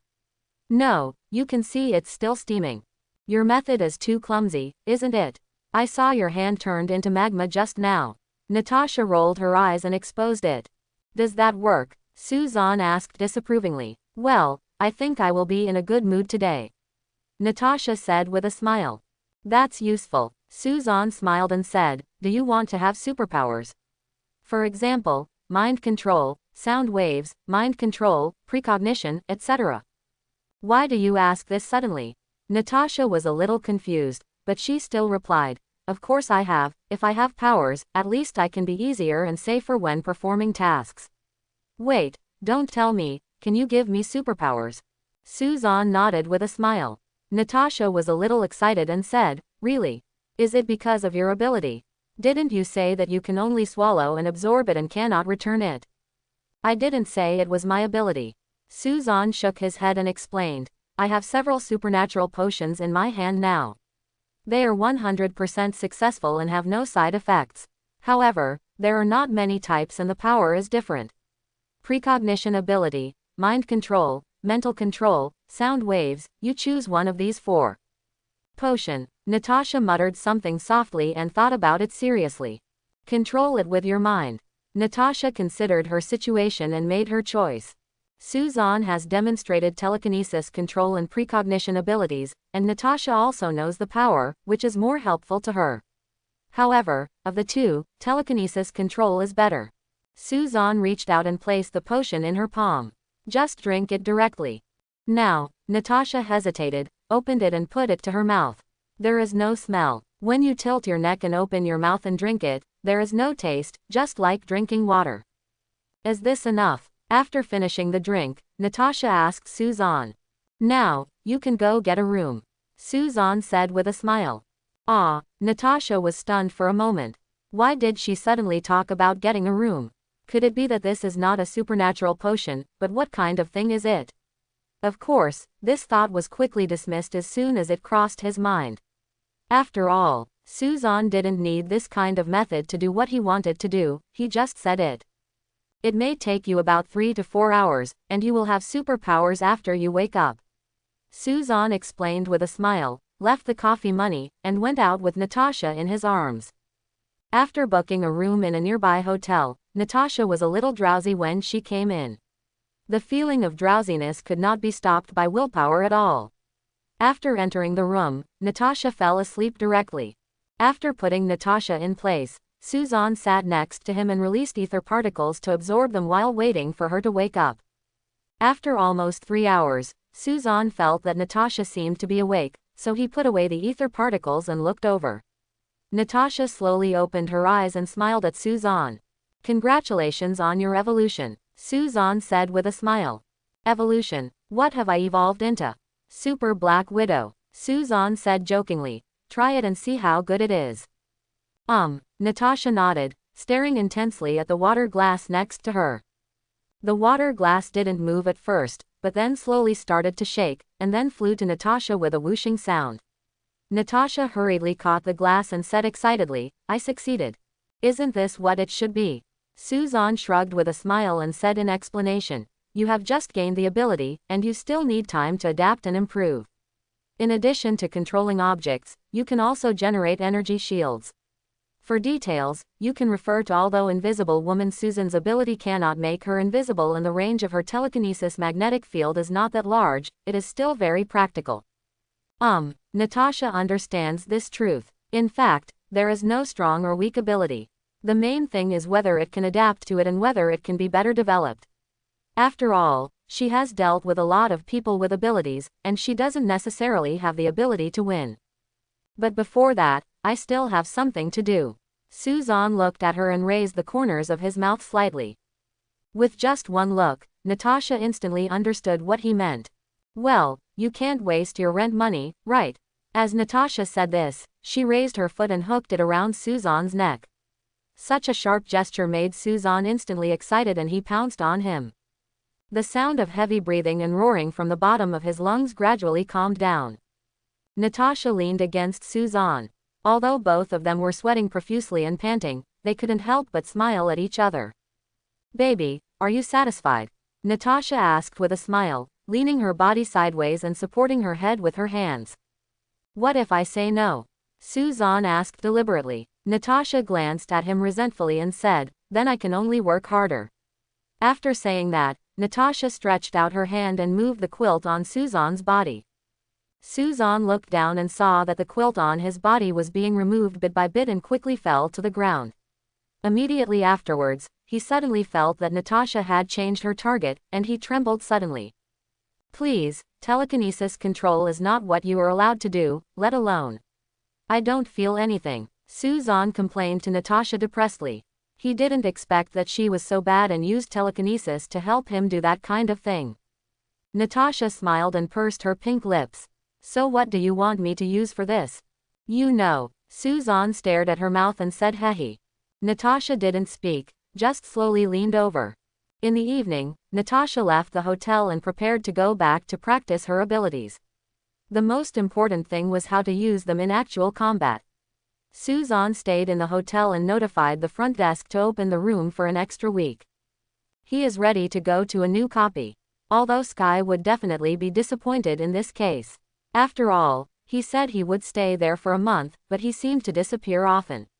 However, he was really prepared to enter this dungeon early because there was a very powerful ability in it that could defeat Suzanne. Very helpful. With this ability, it will be easier for him to do many things. For example, steel suit. For example, the raw material of the GH325 potion that revived Coulson. Especially the latter, it is a good thing for resurrecting people from the dead, especially for Sky, and for the Inhumans, it has no side effects. Its effect is even comparable to the resurrection spring water of the Ninja Master in Green Arrow. Both have advantages and disadvantages, but they are almost the same. System, help me erase the Green Lantern's dimension and open a new dimension, superhero. Suzanne had just finished his thoughts, but the system had already completed the selection of the new plane. Suzanne doesn't know much about this plane, but he knows that there are many superpowers in it, including the ability to copy, the ability to heal quickly, the ability to fly, the ability to control time and space, and the ability to read minds. Read other people's thoughts. For Suzanne, this plane is a paradise. Suzanne's goal is the Japanese man Nakamura Hiroshi who has the ability to control time and space. Aha! The scenery in front of him suddenly changed. Suzanne had long been accustomed to this. He looked around and was about to identify his position when he suddenly heard an exclamation coming from him. Following the sound, I quickly saw a girl jumping down from an abandoned steel frame. This steel frame is at least 20 meters high from the ground. If it falls, you will definitely die. Just as Suzanne was about to save people, he suddenly discovered that the girl was wearing a cheerleading uniform, and there was a boy filming with a video camera not far below. Seeing this, Suzanne had no idea of saving anyone. It's very simple. This girl has the superpower of rapid self-healing, or in other words, she can be called an immortal girl. This is a superpower that can even survive after being dissected. It is on par with Wolverine's healing power, and much stronger than his Extremis virus's healing power. System, where's the mission? Now that he has entered the plane and met one of the protagonists, that is to say, the plot has begun to unfold, but the mission has not yet appeared. This made Suzanne a little puzzled and asked casually. Ding, mission released. Main mission. Devour at least 3 abilities. The system quickly gave out the mission, but after waiting for a long time, Suzanne discovered that there was only one main mission. What's going on? No side missions. Side missions will be released immediately depending on the plot development. Is this still possible? Suzanne was a little speechless. He found that the system was sometimes unreliable, especially in terms of tasks. There is no exact value for rewards for completing tasks, and special circumstances may arise from time to time. The more you upgrade, the less reliable it becomes. Forget it, there is still a main mission. Suzanne shook his head and thought about his next move. I should be in Texas now, near a small town in Odyssey. After all, the immortal girl is the cheerleader of a high school here. His first target is still the Japanese superpower hero Nakamura, but now that he has met the immortal girl, he cannot let go of her abilities, not only to complete the task, but also for his own benefit. After all, with this ability, his life is equivalent to being protected. Suzanne looked at the undead girl. At this time, she was about to leave with the boy who was recording the video. Suzanne slowly followed behind, and soon saw the undead girl and the boy parting ways. The boy still looked disappointed. The immortal girl is the captain of the cheerleading team, and her appearance is not bad. Although she is still in high school, her figure is extremely developed and she still has a slightly youthful feeling. He is a very popular figure in the school, but that boy is the kind of boy who is usually ignored by no one. When they were separated, Suzanne clearly heard the immortal woman say to him, I will talk to you in school tomorrow. Talk, I promise. Just such a sentence made the boy so happy that Suzanne couldn't help but shake his head. It's really simple and easy to satisfy. Suzanne didn't catch up with the immortal girl until she was far away. Hearing the footsteps, the immortal girl Claire thought it was the boy chasing after her. She stopped and turned around and was about to speak, but she suddenly found that the person chasing after her was a stranger, an Asian with black hair and yellow skin. She was stunned for a moment, not knowing what to say. This was the first time she met a foreigner. Seeing him walking over with a smile on his face, Claire subconsciously said hello. Hi. Hello, Suzanne said with a smile. When she heard it was in English, Claire breathed a sigh of relief and said, "Are you here for tourism?" "There are very few tourists here." "That's right, my name is Suzanne, what's yours?" "Claire Bennett." "Claire, there's blood on your clothes, do you need help?" Suzanne pointed to her clothes. She was injured when she jumped down, but the injury had already healed, but the blood stains remained. "It's okay, thank you, I don't need help," Claire said in a panic. "Is it really not necessary? I think you should have a secret that you want to tell someone, such as some special abilities." Looking at the panicked Claire, Suzanne smiled pointedly. "I don't understand what you are saying. I'm sorry, I'm going home. Goodbye." Suzanne's words made Claire panic.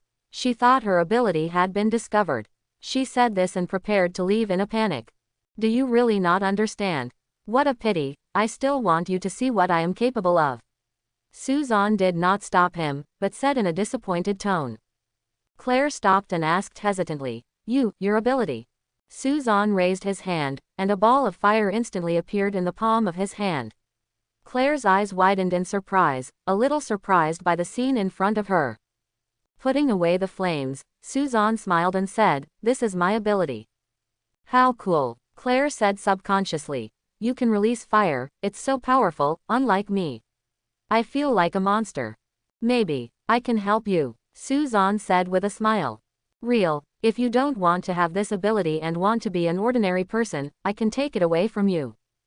Suzanne didn't intend to use force when dealing with a beautiful and young girl like Claire. Anyway, she was still in the stage of being afraid of her own abilities, and he could fully let her cooperate and hand over her abilities.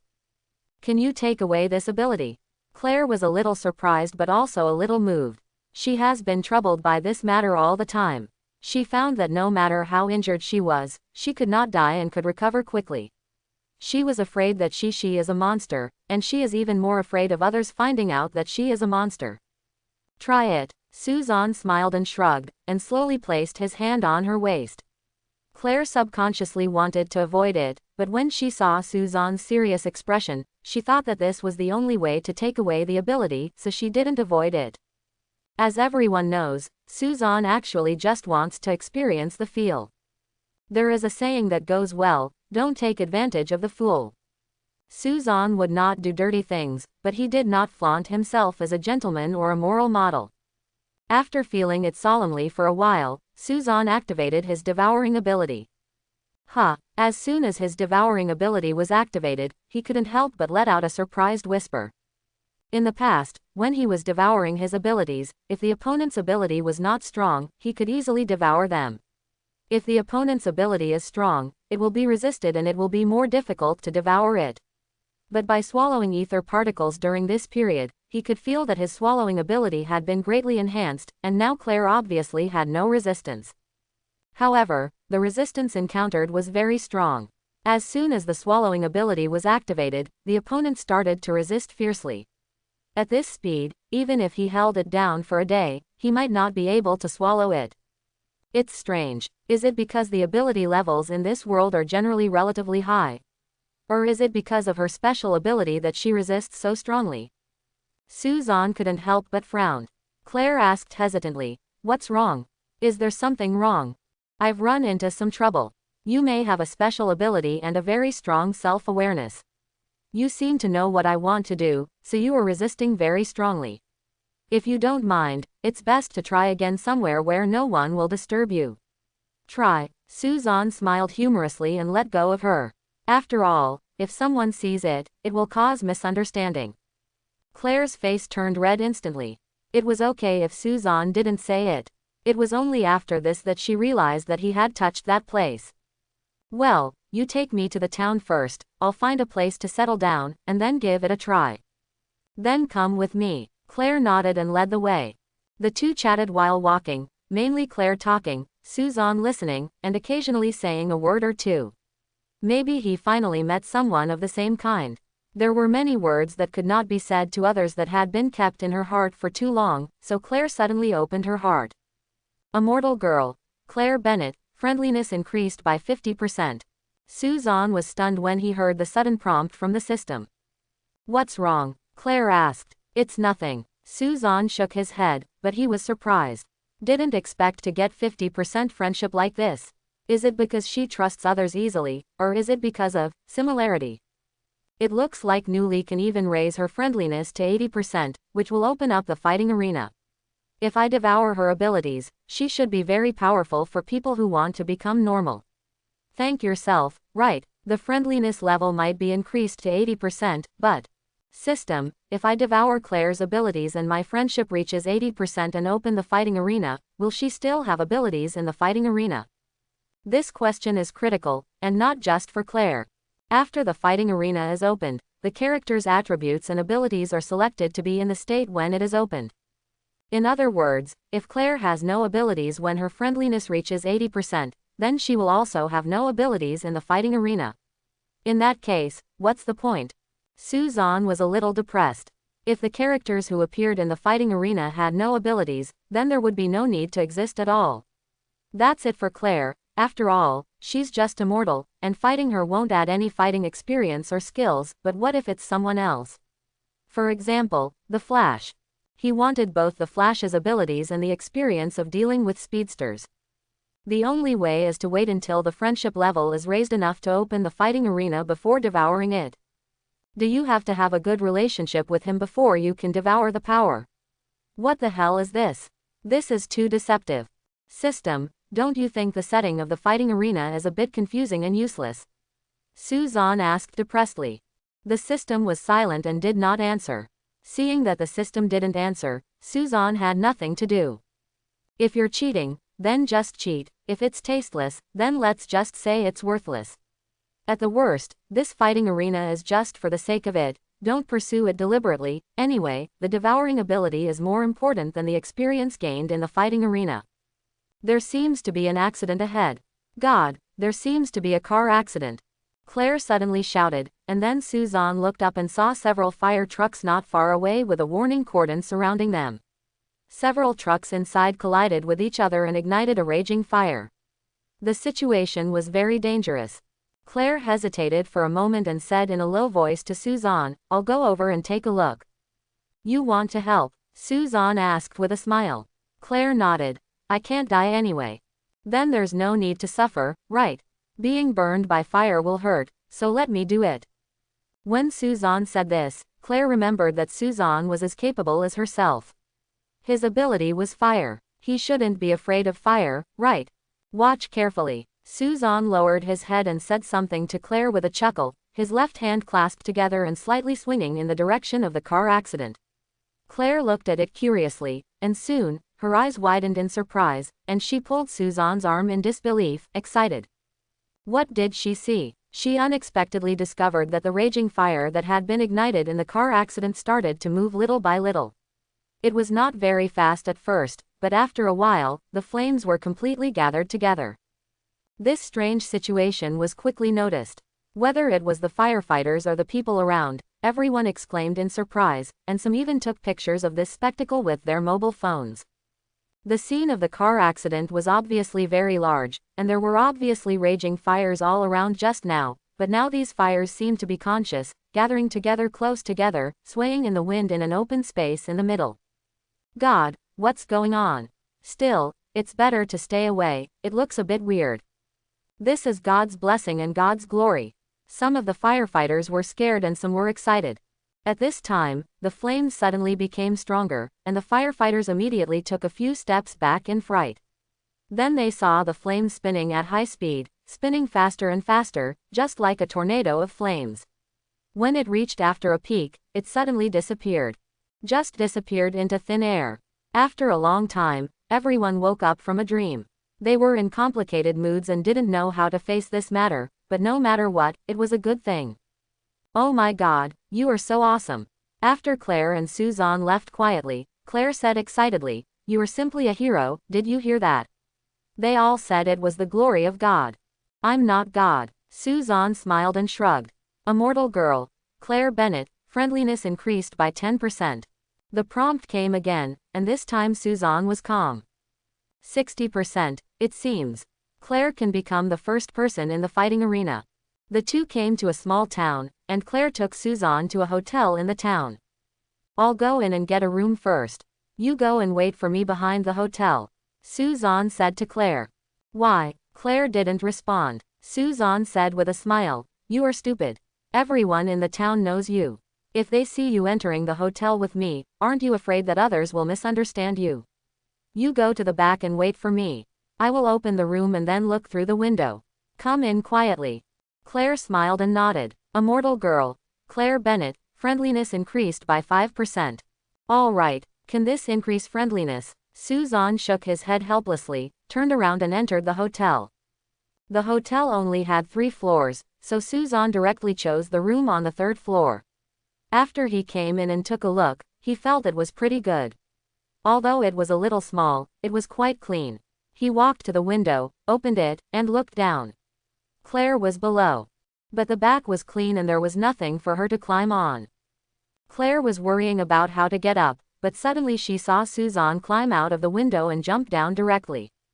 Suzanne bent down, reached out and hugged Claire's waist, then jumped lightly and jumped directly to the window on the 3rd floor, letting Claire go in first, and he followed closely. After coming in, Claire looked at it curiously, and then looked at Suzanne nervously. I don't know why, she wasn't nervous before, but after she came in, maybe she was affected by the environment, and she felt a little nervous inexplicably. This was her first time in a hotel, and it was also her first time living in the same room with a man and being alone. Suzanne is a lonely man and a girl, and Suzanne is very charming. Although Claire is still a little girl, she can't help but feel nervous. Continue, Suzanne asked in a low voice. Claire nodded. Okay, I really want to return to normal, Mom, Dad, and brother. Sometimes I really don't know how to face them. I'm afraid they will treat me as a monster if they find out. Believe me, they won't. Suzanne smiled and pulled Claire to sit down. Claire took a deep breath and nodded heavily. Don't be so nervous, just relax. Suzanne reached out and put it on, and swallowed it again.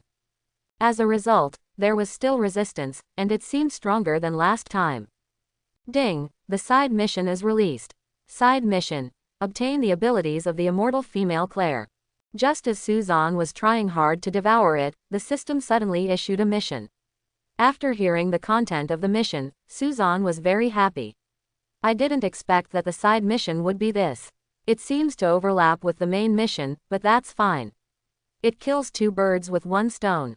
Putting aside other thoughts, Suzanne began to concentrate on activating his devouring ability.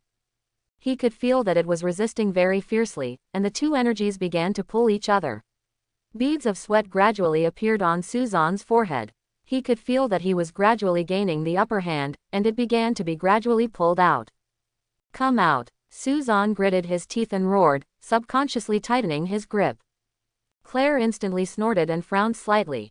Being scratched by Suzanne hurt a lot. Not only did it hurt, but there was also a strange feeling. She bit her mouth and endured the increasing strength of Suzanne's hand. She seemed to feel something leaving her body. She slowed down her breathing and did not dare to disturb Suzanne. She felt faintly nervous and wanted to. Did you make it? It's done. Feeling that its resistance was getting weaker and weaker and that it was about to be devoured by him, Suzanne increased his strength. It hurts, it hurts. As he increased his strength, Claire couldn't help it anymore, shaking and shouting in a low voice. Don't move, just hold on for a while and it will come out soon. Suzanne shouted in a low voice. Ah, it's out, it's out. Suzanne suddenly roared, and his devouring ability returned to his body instantly. When he returned, he could feel it coming with him. He had obtained Claire's ability.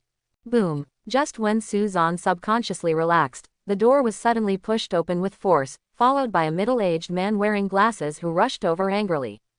He rushed in menacingly and saw the scene in front of him. But suddenly stopped. Dad, why are you here? Claire looked at the man rushing in surprise and asked subconsciously. Burnett, Claire's adoptive father. Honey, are you okay? Burnett looked at Claire, especially since her clothes were intact, hesitated and asked. I'm fine, Dad. Claire shook her head and was about to speak when she heard Burnett say softly, It's fine, my dear, can you go down and wait for me? I want to talk to him. Claire hesitated, but Suzanne winked at her and said with a smile, Go, I also want to talk to your father. Claire nodded, then turned around and went out. Burnett closed the door, and the kind expression on his face disappeared in an instant. He suddenly reached out and grabbed Suzanne's clothes, and shouted sternly, Who are you, and what have you done to my daughter? What do you think I did? Suzanne has pretty good feelings about Burnett because he is a father, a real father. Although his life is full of deception and lies, it is undeniable that he is really good to Claire and is really trying to protect her. Therefore, Suzanne was not angry at Burnett's actions. He lightly grabbed his hand and asked him to let go of her. Then he slowly arranged his clothes and said, If you are worried about what happened to my cheating on your daughter, friendship relationship, then you can rest assured. Although the words you just heard, like it hurts, don't move and it will come out quickly, etc. seem a bit misleading. At first glance, it sounds like that, but you also saw it, it's very obviously not. Who are you? Burnett indeed misunderstood. Anyone who heard such a conversation at the door would have misunderstood. It hurts. Don't move. Just hold on for a while and you'll come out. It's out. Such a conversation, coupled with the low growl that seemed to explode, it would be strange not to be misunderstood. My name is Suzanne. Nice to meet you, Mr. Burnett. Suzanne said with a smile. What did you do to my daughter? Burnett frowned. Although it wasn't that kind of thing, it was obvious that this strange man named Suzanne must have done something to Claire. Don't be nervous, actually, your purpose is the same as mine, and you should thank me. Suzanne smiled, and seeing that Burnett's expression did not relax, he explained, I know you are nominally here working in a paper mill is actually working for a special department, right? A department that specializes in searching for people with superpowers. At first, maybe you just adopted Claire for organizational arrangements, but people all have feelings, so. I have been protecting her for many years, protecting her ability from being discovered, and protecting her from leaving your side, am I right? I do not know what you're talking about. Burnett shook his head, feeling a little ridiculous, turned around, and quietly took out the gun from his arms. Turning around suddenly, pointing his gun at Suzanne, Burnett asked coldly, How do you know this? Are you also a person with abilities? Looking at the dark muzzle of the gun, Suzanne shook his head, and with a slight hook of his finger, Burnett's gun was instantly released and flew into Suzanne's hand. Burnett looked at Suzanne nervously. Suzanne looked at the gun for a few times, then pointed it at his arm. Boom! Gunfire rang out and a bullet pierced his arm. Fortunately, the sound of this gun is so small that it won't attract anyone's attention. Burnett didn't understand what he was doing. Why did he shoot himself? But soon, he discovered that the gunshot wound healed quickly, and in the blink of an eye he was back to his original state, as if he had not been injured. This ability looks good. Suzanne looked at his arm. In less than a second, the injury healed. Of course, there is the healing ability of the extremis virus, but the extremis virus alone is not that fast. He could feel that Claire's ability was merging with the healing ability in the extremis virus, but the fusion speed was not fast, so he didn't feel like he was about to faint this time. Didn't you ask me what I did to Claire? This is it. Suzanne raised his arm and said to Burnett. Burnett shook his head and asked in disbelief. You mean, you took away Claire's ability? Are you Sarah? Sarah is one of the more dangerous guys in the world of superheroes. This guy can cut open the head of a person with superpowers, and then peek into the way superpowers work to gain access to their superpowers. It is said that he has the ability to see how everything works. Suzanne has never understood this ability. Is it a superpower or a normal ability? After all, the scope of being able to see through the operation of everything is too imaginary. Seeing Burnett's nervous look, Suzanne shook his head helplessly and said, Please, if I were Sierra, would Claire still be alive now? I can get her abilities without hurting her, so you don't have to worry about your back. The organization took her away, so there is no need to worry about her being in any danger. Burnett said nothing, but looked relieved. Suzanne did solve his trouble by doing this, but he was indeed very grateful to Suzanne, but he would not let Suzanne go because of this. A person with superpowers who can take away other people's abilities, and it's not like Sarah's, who kills people to get it. This is a major discovery. Burnett looked at Suzanne, stretched out his hand to take back his gun after a moment, and then turned around and left without saying a word. Suzanne walked to the window and happened to see Claire following Burnett into the car. She was looking over here when she saw Suzanne and waved with a smile.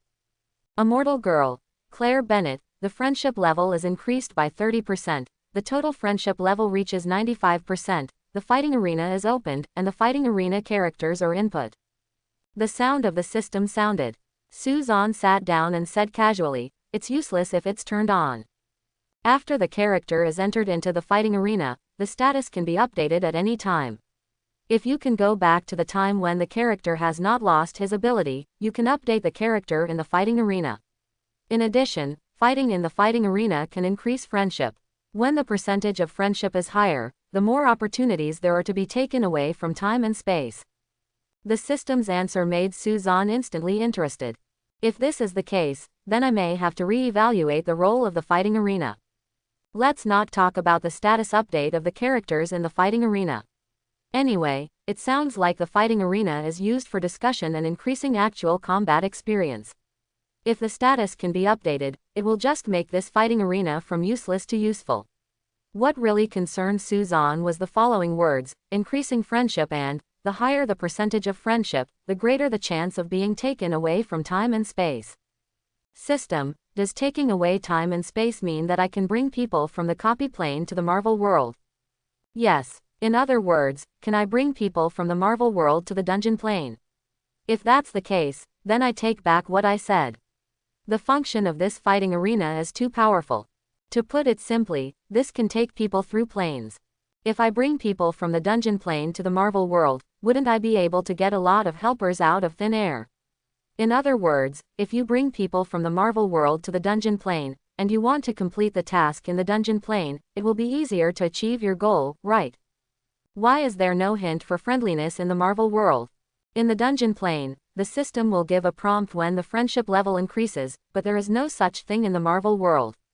For example, Sky, Twinkle, Natasha, etc., their friendliness must be quite high, right? The system level is too low and the friendliness of the main world cannot be displayed. Quote. Suzanne was speechless. So, you actually want to remind me to work hard to complete the task and gain energy so that you can upgrade as soon as possible, right? The system is silent and does not respond. Open the fighting arena and see what it's like. The fighting arena is opened, the scene is initialized. As the system beeped, Suzanne found that he had appeared in the fighting arena, a relatively wide arena. It was so dark that he couldn't see anything, but the arena was very bright. Is this range of activity too small? Can it be changed? Suzanne asked. The more characters there are in the fighting arena, the more areas can be unlocked. Okay, this is an upgrade game. Suzanne curled his lips, and then found an illusory screen above his head. On the screen was a lonely person's head, which was the immortal girl Claire. Just one. Isn't there anyone in the main world whose friendship level reaches 80%? Suzanne frowned. Could it be that Sky's friendship level with him didn't even reach 80%? Host, you can look at the screen carefully. What is shown here is the character in the copy plane. There is an arrow next to it. That is the real main world. However, because the system level is too low, the main world page cannot be selected for the time being. Alright, after saying this, Suzanne felt better. It was just that he couldn't choose, not that he didn't have one. With a thought in his mind, Suzanne chose the immortal girl Claire on the virtual screen. After a moment, a ball of light gradually appeared in front of his eyes. When the light dissipated, Claire had appeared in front of him. What is this place? Am I not in Dad's car? Why am I here suddenly? Suzanne, are you here too? After Claire appeared, she looked around confusedly. Seeing Suzanne was like seeing her backbone. He hurriedly came to Suzanne's side. Suzanne was stunned by Claire's reaction. He shook his head subconsciously and secretly asked the system, "What is going on? Why does she look real? Could it be that you sent the real Claire to here, instead of some copied data?" Quote, "This is the real her. When the friendship reaches more than 80%, her soul will automatically be bound to you, or to the system, so when the fighting arena is opened and you select her, she will appear here. But don't worry, time outside is still now, so don't worry about any unexpected situations. When she leaves, you can also erase her memory, and she won't remember appearing here. This time the system is quite reliable and the explanations are very clear." After figuring out the situation, Suzanne felt relieved and said to Claire with a smile, "Don't worry, there is no danger here, this is my place." "How did you get me here?" Claire asked curiously. If the friendliness was low, she would never be out of curiosity when encountering this situation, but now, she was just curious but not worried, and trusted Suzanne very much. "That's my ability. I have many abilities." "Then what did you ask me to do here?" Claire asked. "Do what?" Suzanne didn't know what to do. This place was originally used for fighting, but it was obviously impossible to fight Claire. After thinking about it, he randomly picked a topic and said, "It's nothing. Actually, I just wanted to ask you, does it still hurt?" "What?" Claire was stunned for a moment, lowered her head subconsciously, and reacted. No, it doesn't hurt anymore." "Oh, that's good. Now that's the case, I'm relieved. I'm really afraid of hurting you, and I hope you understand that I didn't mean to hold you so hard," Suzanne said in explanation. Claire blushed and nodded, embarrassed to continue. "Forget it, I'll take you back." Suzanne shook his head, and with a thought, Claire disappeared from his eyes, and a prompt appeared on the virtual screen. "Whether you choose to delete your memory." "Whether." Suzanne chose yes, and then noticed that Claire's profile picture dimmed. It seemed that it would take a certain amount of time to summon again. Suzanne was now familiar with the system's routine. "Send me out." After understanding the situation in the fighting arena, Suzanne came out directly. According to his initial plan, he was planning to go directly to Japan to find Nakamura Hiroshi. Suzanne was bound to win because of his ability. But now that he thought about it, maybe he didn't need to go directly to Japan, but could go to New York instead. Nakamura Hiroshi's ability should have just awakened and will appear in New York. He can just go to New York and wait. But before going to New York, there are still a few ability users here, so that I can swallow their abilities to complete the task, and I can also test whether it is the abilities of this plane that are relatively strong and difficult to swallow, or it is just the ability of the immortal woman. Strong is not easy to swallow. Hurry up, otherwise it will be easy for Sarah to take the lead. Suzanne muttered and left the hotel. There are many abilities in this world, either strong or weak, but there is a little girl named Jasmine who has a special ability. It can locate the position of anyone in the world. It is simply a humanoid GPS. Suzanne plans to get her ability first, which will make it easier for him to find other ability users. The people in the town were very enthusiastic. After a brief inquiry, Suzanne had found Jasmine's home. Obviously, nothing happened to his family yet. According to the development of the plot, Jasmine's father was targeted by Sarah because he has the ability to freeze, similar to Blizzard Donnie, who can create ice. Of course, Suzanne was not very interested in this ability. Unless he could ignore the rules of physics and create ice out of thin air like Iceman in the X-Men, the potential would still be limited. His main target is Jasmine, the humanoid GPS. If this ability is combined with teleportation or spatial abilities, it will be like cheating. No one can hide from it. At this time, Jasmine's family was cooking dinner. It looked like a happy family, no different from an ordinary family. Who would have thought that it wouldn't be long before the male host's head would be cut open and the hostess would be nailed to the wall? Bang bang bang. Suzanne stood at the door and knocked gently. Not long after, footsteps were heard, and the door was pushed open. A housewife looked at Suzanne curiously. "Who are you looking for?" "I'm looking for your husband, is he here?" Suzanne asked with a smile. "Please wait a moment." The housewife turned around and shouted, and not long after, an ordinary-looking man came over. "You're looking for me. I don't seem to know you." "Sir, can we talk alone?" Suzanne asked with a smile. Jasmine's father hesitated for a moment, then finally closed the door and followed Suzanne to the side. My name is Suzanne. My purpose of coming to you is very simple. To save you, or to save your whole family.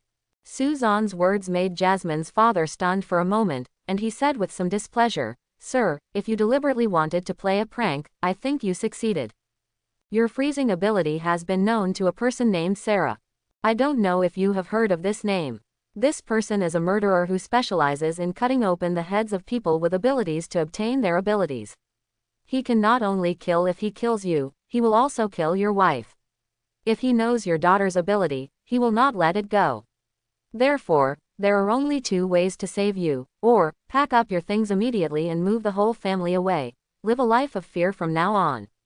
Or, either what? Jasmine's father asked hurriedly. Either you lose your abilities, so that he has no interest in attacking you, and you can stay away from these things and live your lives peacefully. Suzanne paused and said, I have a way to take away your abilities without hurting you. Of course, I am not so kind as to help you specially. So, if you don't agree, I'm afraid. I will force it. Let's do it. Jasmine's father was startled when he heard this. In an instant, Suzanne felt that the atmosphere around him had become cold. When he lowered his head, he saw that the lawn on the ground was already frozen. Believe me, if I want to kill you, it will only be for a moment. Suzanne looked at him and said calmly. Jasmine's father hesitated for a long time and finally gave up. Can you really not hurt us? My goal is your ability. By the way, it can be regarded as saving your family's life, that's all. After all, it's good to be able to achieve your goal and save others at the same time, isn't it? Why should I believe you? Jasmine's father asked. Because you have no choice. In the room on the second floor of Jasmine's house, Suzanne put his hand on Jasmine's father's shoulder. Jasmine's father looked nervous and alert. After a long time, Suzanne suddenly let go of his hand. Jasmine's father was relieved. Then he subconsciously clenched his fist and suddenly realized that his ability was gone. Looking up at Suzanne, Suzanne smiled slightly, and a layer of ice suddenly appeared on his body, but it quickly dissipated. God, you actually took away my ability. This is really incredible. Jasmine's father couldn't help but marveled when he saw his ability appearing on Suzanne. You should be lucky. If it happened to Sarah, you might not even have a chance to sigh. Suzanne said with a faint smile. Suzanne was not so excited after gaining the ability to freeze. At first glance, this ability seemed cool and very powerful, but the only flaw was that it could not create ice out of thin air, so it was not perfect. For Suzanne, it was just an additional ability that completed part of the mission, nothing more. Oh, one more thing. That confirmed Suzanne's doubts. It's not that the abilities of this plane are generally very strong and difficult to swallow, but it depends on the strength of the ability. When he devoured this ability, he didn't have that much trouble. Just like before, he devoured it smoothly. You can bring your daughter here. Suzanne said something to him, and he quickly got up and went downstairs. Not long after, he went upstairs with a very cute little girl in his arms. Looking at her, Suzanne really lamented the uneasy fate of this little girl. Originally, the family of 3 lived a good life, but their parents died tragically and their hearts were frightened. Then they became a tool of the mysterious organization that Burnett worked for, specifically used to locate people with superpowers, and were almost killed. Sometimes, fate that gives you powerful abilities can also bring you disaster. Suzanne smiled at Jasmine, reached out and rubbed her head, and then, released his devouring ability. The resistance is much stronger than that of his father. However, she is much weaker than Claire, perhaps because she is young and her abilities have not yet been fully awakened and developed. It took about 10 minutes before Suzanne felt the power pouring into his body. Okay, cutie, Suzanne smiled and said to Jasmine, then nodded towards his father and said, if everything goes well, I won't disturb your dinner. I hope you can have a pleasant night. Are you sure nothing will happen? Jasmine's father asked worriedly. Do not worry. Suzanne patted his shoulder, then turned around and came out. After acquiring 3 abilities in a row, the main mission was completed. Suzanne walked out happily, preparing to go back to the hotel to rest for a night and let his body adjust itself before setting off for New York tomorrow. Please give me a map, thank you. Suzanne walked to a newsstand, bought a map, and then casually glanced behind him. Not far away, a man wearing a peaked cap was buying something from a nearby hot dog stand. Are you targeting me? I'm afraid it's not that easy for you to get my ability. Suzan raised the corners of his mouth and smiled softly. Walking on the street, Suzan could feel that the man was following him unhurriedly, as if he wanted to figure out where he was staying. Sierra, a murderer who specializes in cutting open the heads of people with abilities to obtain the other person's abilities. Speaking of which, Sarah is indeed a heroic figure. He was originally just a watchmaker, but he was unwilling to be mediocre, cruelly killing other ability users just to gain their abilities. To many ability users, Sarah is extremely dangerous, but to Suzan, he is still far from it. However, Suzan was lucky that he was one step ahead of him. He must have found out from Molly's house that he could target him so quickly. If he hadn't appeared, things would probably have developed on the original track. Now, Sarah must know that he can devour others, which is somewhat similar to his ability, so he naturally focuses on himself. After thinking about it, Suzan deliberately speeded up and walked into the alley next to him. As soon as he walked in, Sarah hurriedly followed behind him, and when he turned into the alley, he was suddenly stunned. No one, and it seemed like a dead end. Sarah walked in and looked around suspiciously, frowning in surprise. Where are the people? Are you looking for me? There was a sudden voice behind her. Sierra turned around and saw Suzan leaning against the wall with a playful smile. Sarah was a little surprised how he appeared behind her, but she did not panic. After a pause, she smiled and said, "Hello, my name is Mohinder, I am a professor of genetics. I have been paying attention to you for a long time. You are special. If possible, can we talk?" Moshin. Suzan looked at him and asked with a smile, "I remember that Professor Moshin seemed to be an Indian, but you don't look like him. What's more, I just came here today, so your so-called attention I have been here for a long time, actually from Jasmine's house to now, right?" Sarah. Sierra's expression was stiff, and after a moment she was a little surprised and said, "I didn't expect you to recognize me. It seems that you already knew that I was following you. Did you do it on purpose? You want to get my ability? To be honest, I'm also very curious about your ability, so why not give it a try and see who can get the other's ability?" Suzan said with a smile. Sarah smiled evilly. "It's interesting. Your ability. I'm going to decide." Sierra raised her hand and pointed it at Suzan's head, smiling confidently. Suzan felt a slight pain on his forehead, and a blood stain slowly appeared, but soon, the wound healed. "Huh, have you ever gained the ability to heal yourself?" Sarah said with some surprise. "It's over. Then it's my turn." Suzan didn't even move, didn't make the slightest move, but Sarah suddenly couldn't move, and then, he found himself slowly drifting towards Suzan. Psychic control. Sarah was a little panicked. She didn't expect that the other party had so many abilities, let alone that his telekinetic control was so strong. He activated his telekinesis and tried to make the trash can next to him hit Suzan. As soon as the trash can came out, it was stopped by Suzan, and it immediately returned to its original position. No matter how much Sarah pushed it, it didn't move. Looking at Sarah being dragged in front of him, Suzan said with a chuckle, "It seems that you have no other choice, so I will take away your ability." As he said that, he was already ready to reach out.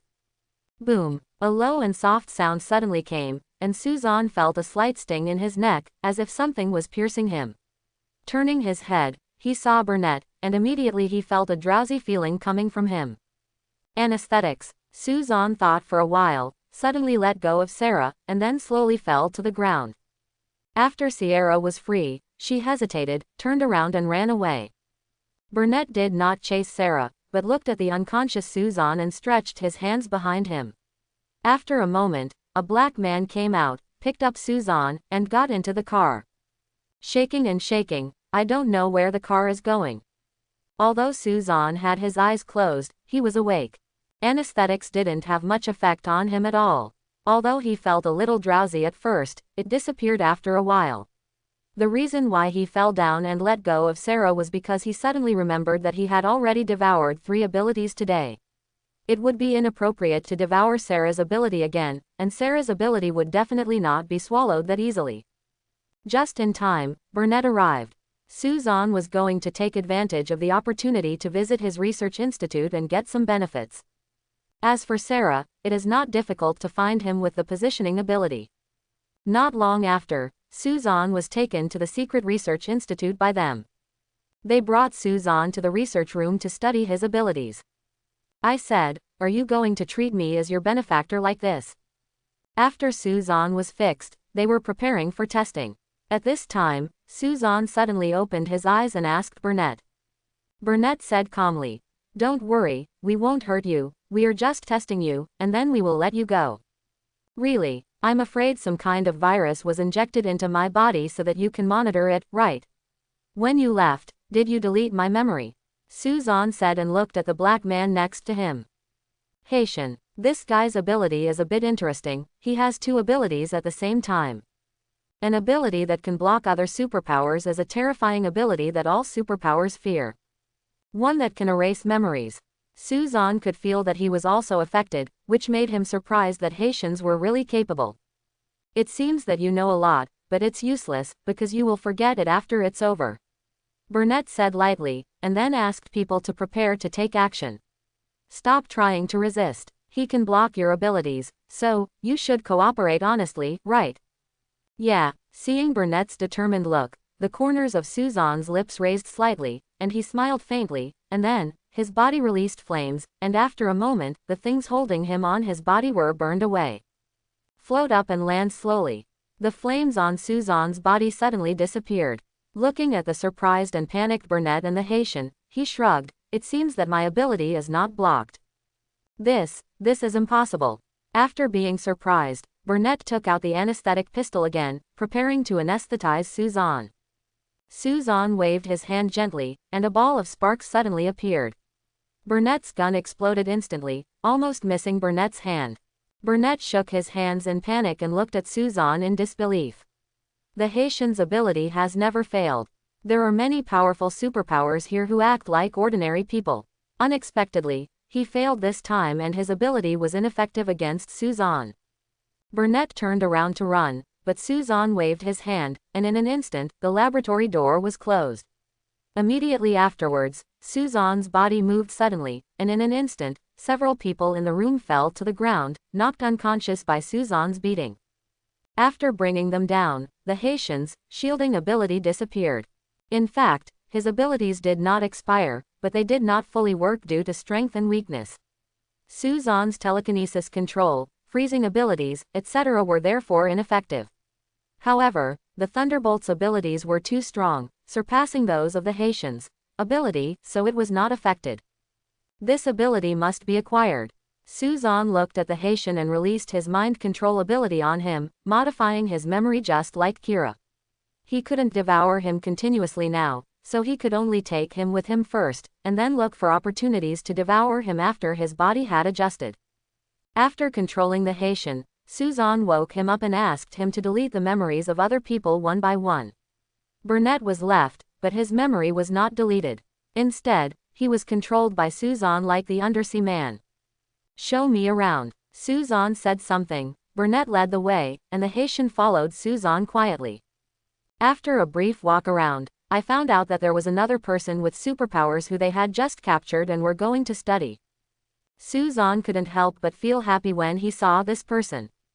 A fat, honest-looking man named Matt is a policeman with the ability to read minds. If he hadn't intervened, after Sierra killed Jasmine's parents, Matt happened to be in charge of the case and found Jasmine hiding. However, he was suspected to be Sierra, and then he followed the FBI by accident. Investigative work. It is indeed a good ability to be able to know what others are thinking. Unfortunately, Matt later heard about his wife's affair, and even if he wanted to or not, he couldn't. You can imagine how depressed he was. Arrange a room for me to rest. Suzanne planned to rest here today and leave after devouring Matt's ability tomorrow. Burnett arranged a room for Suzanne, and Suzanne let him move around on his own.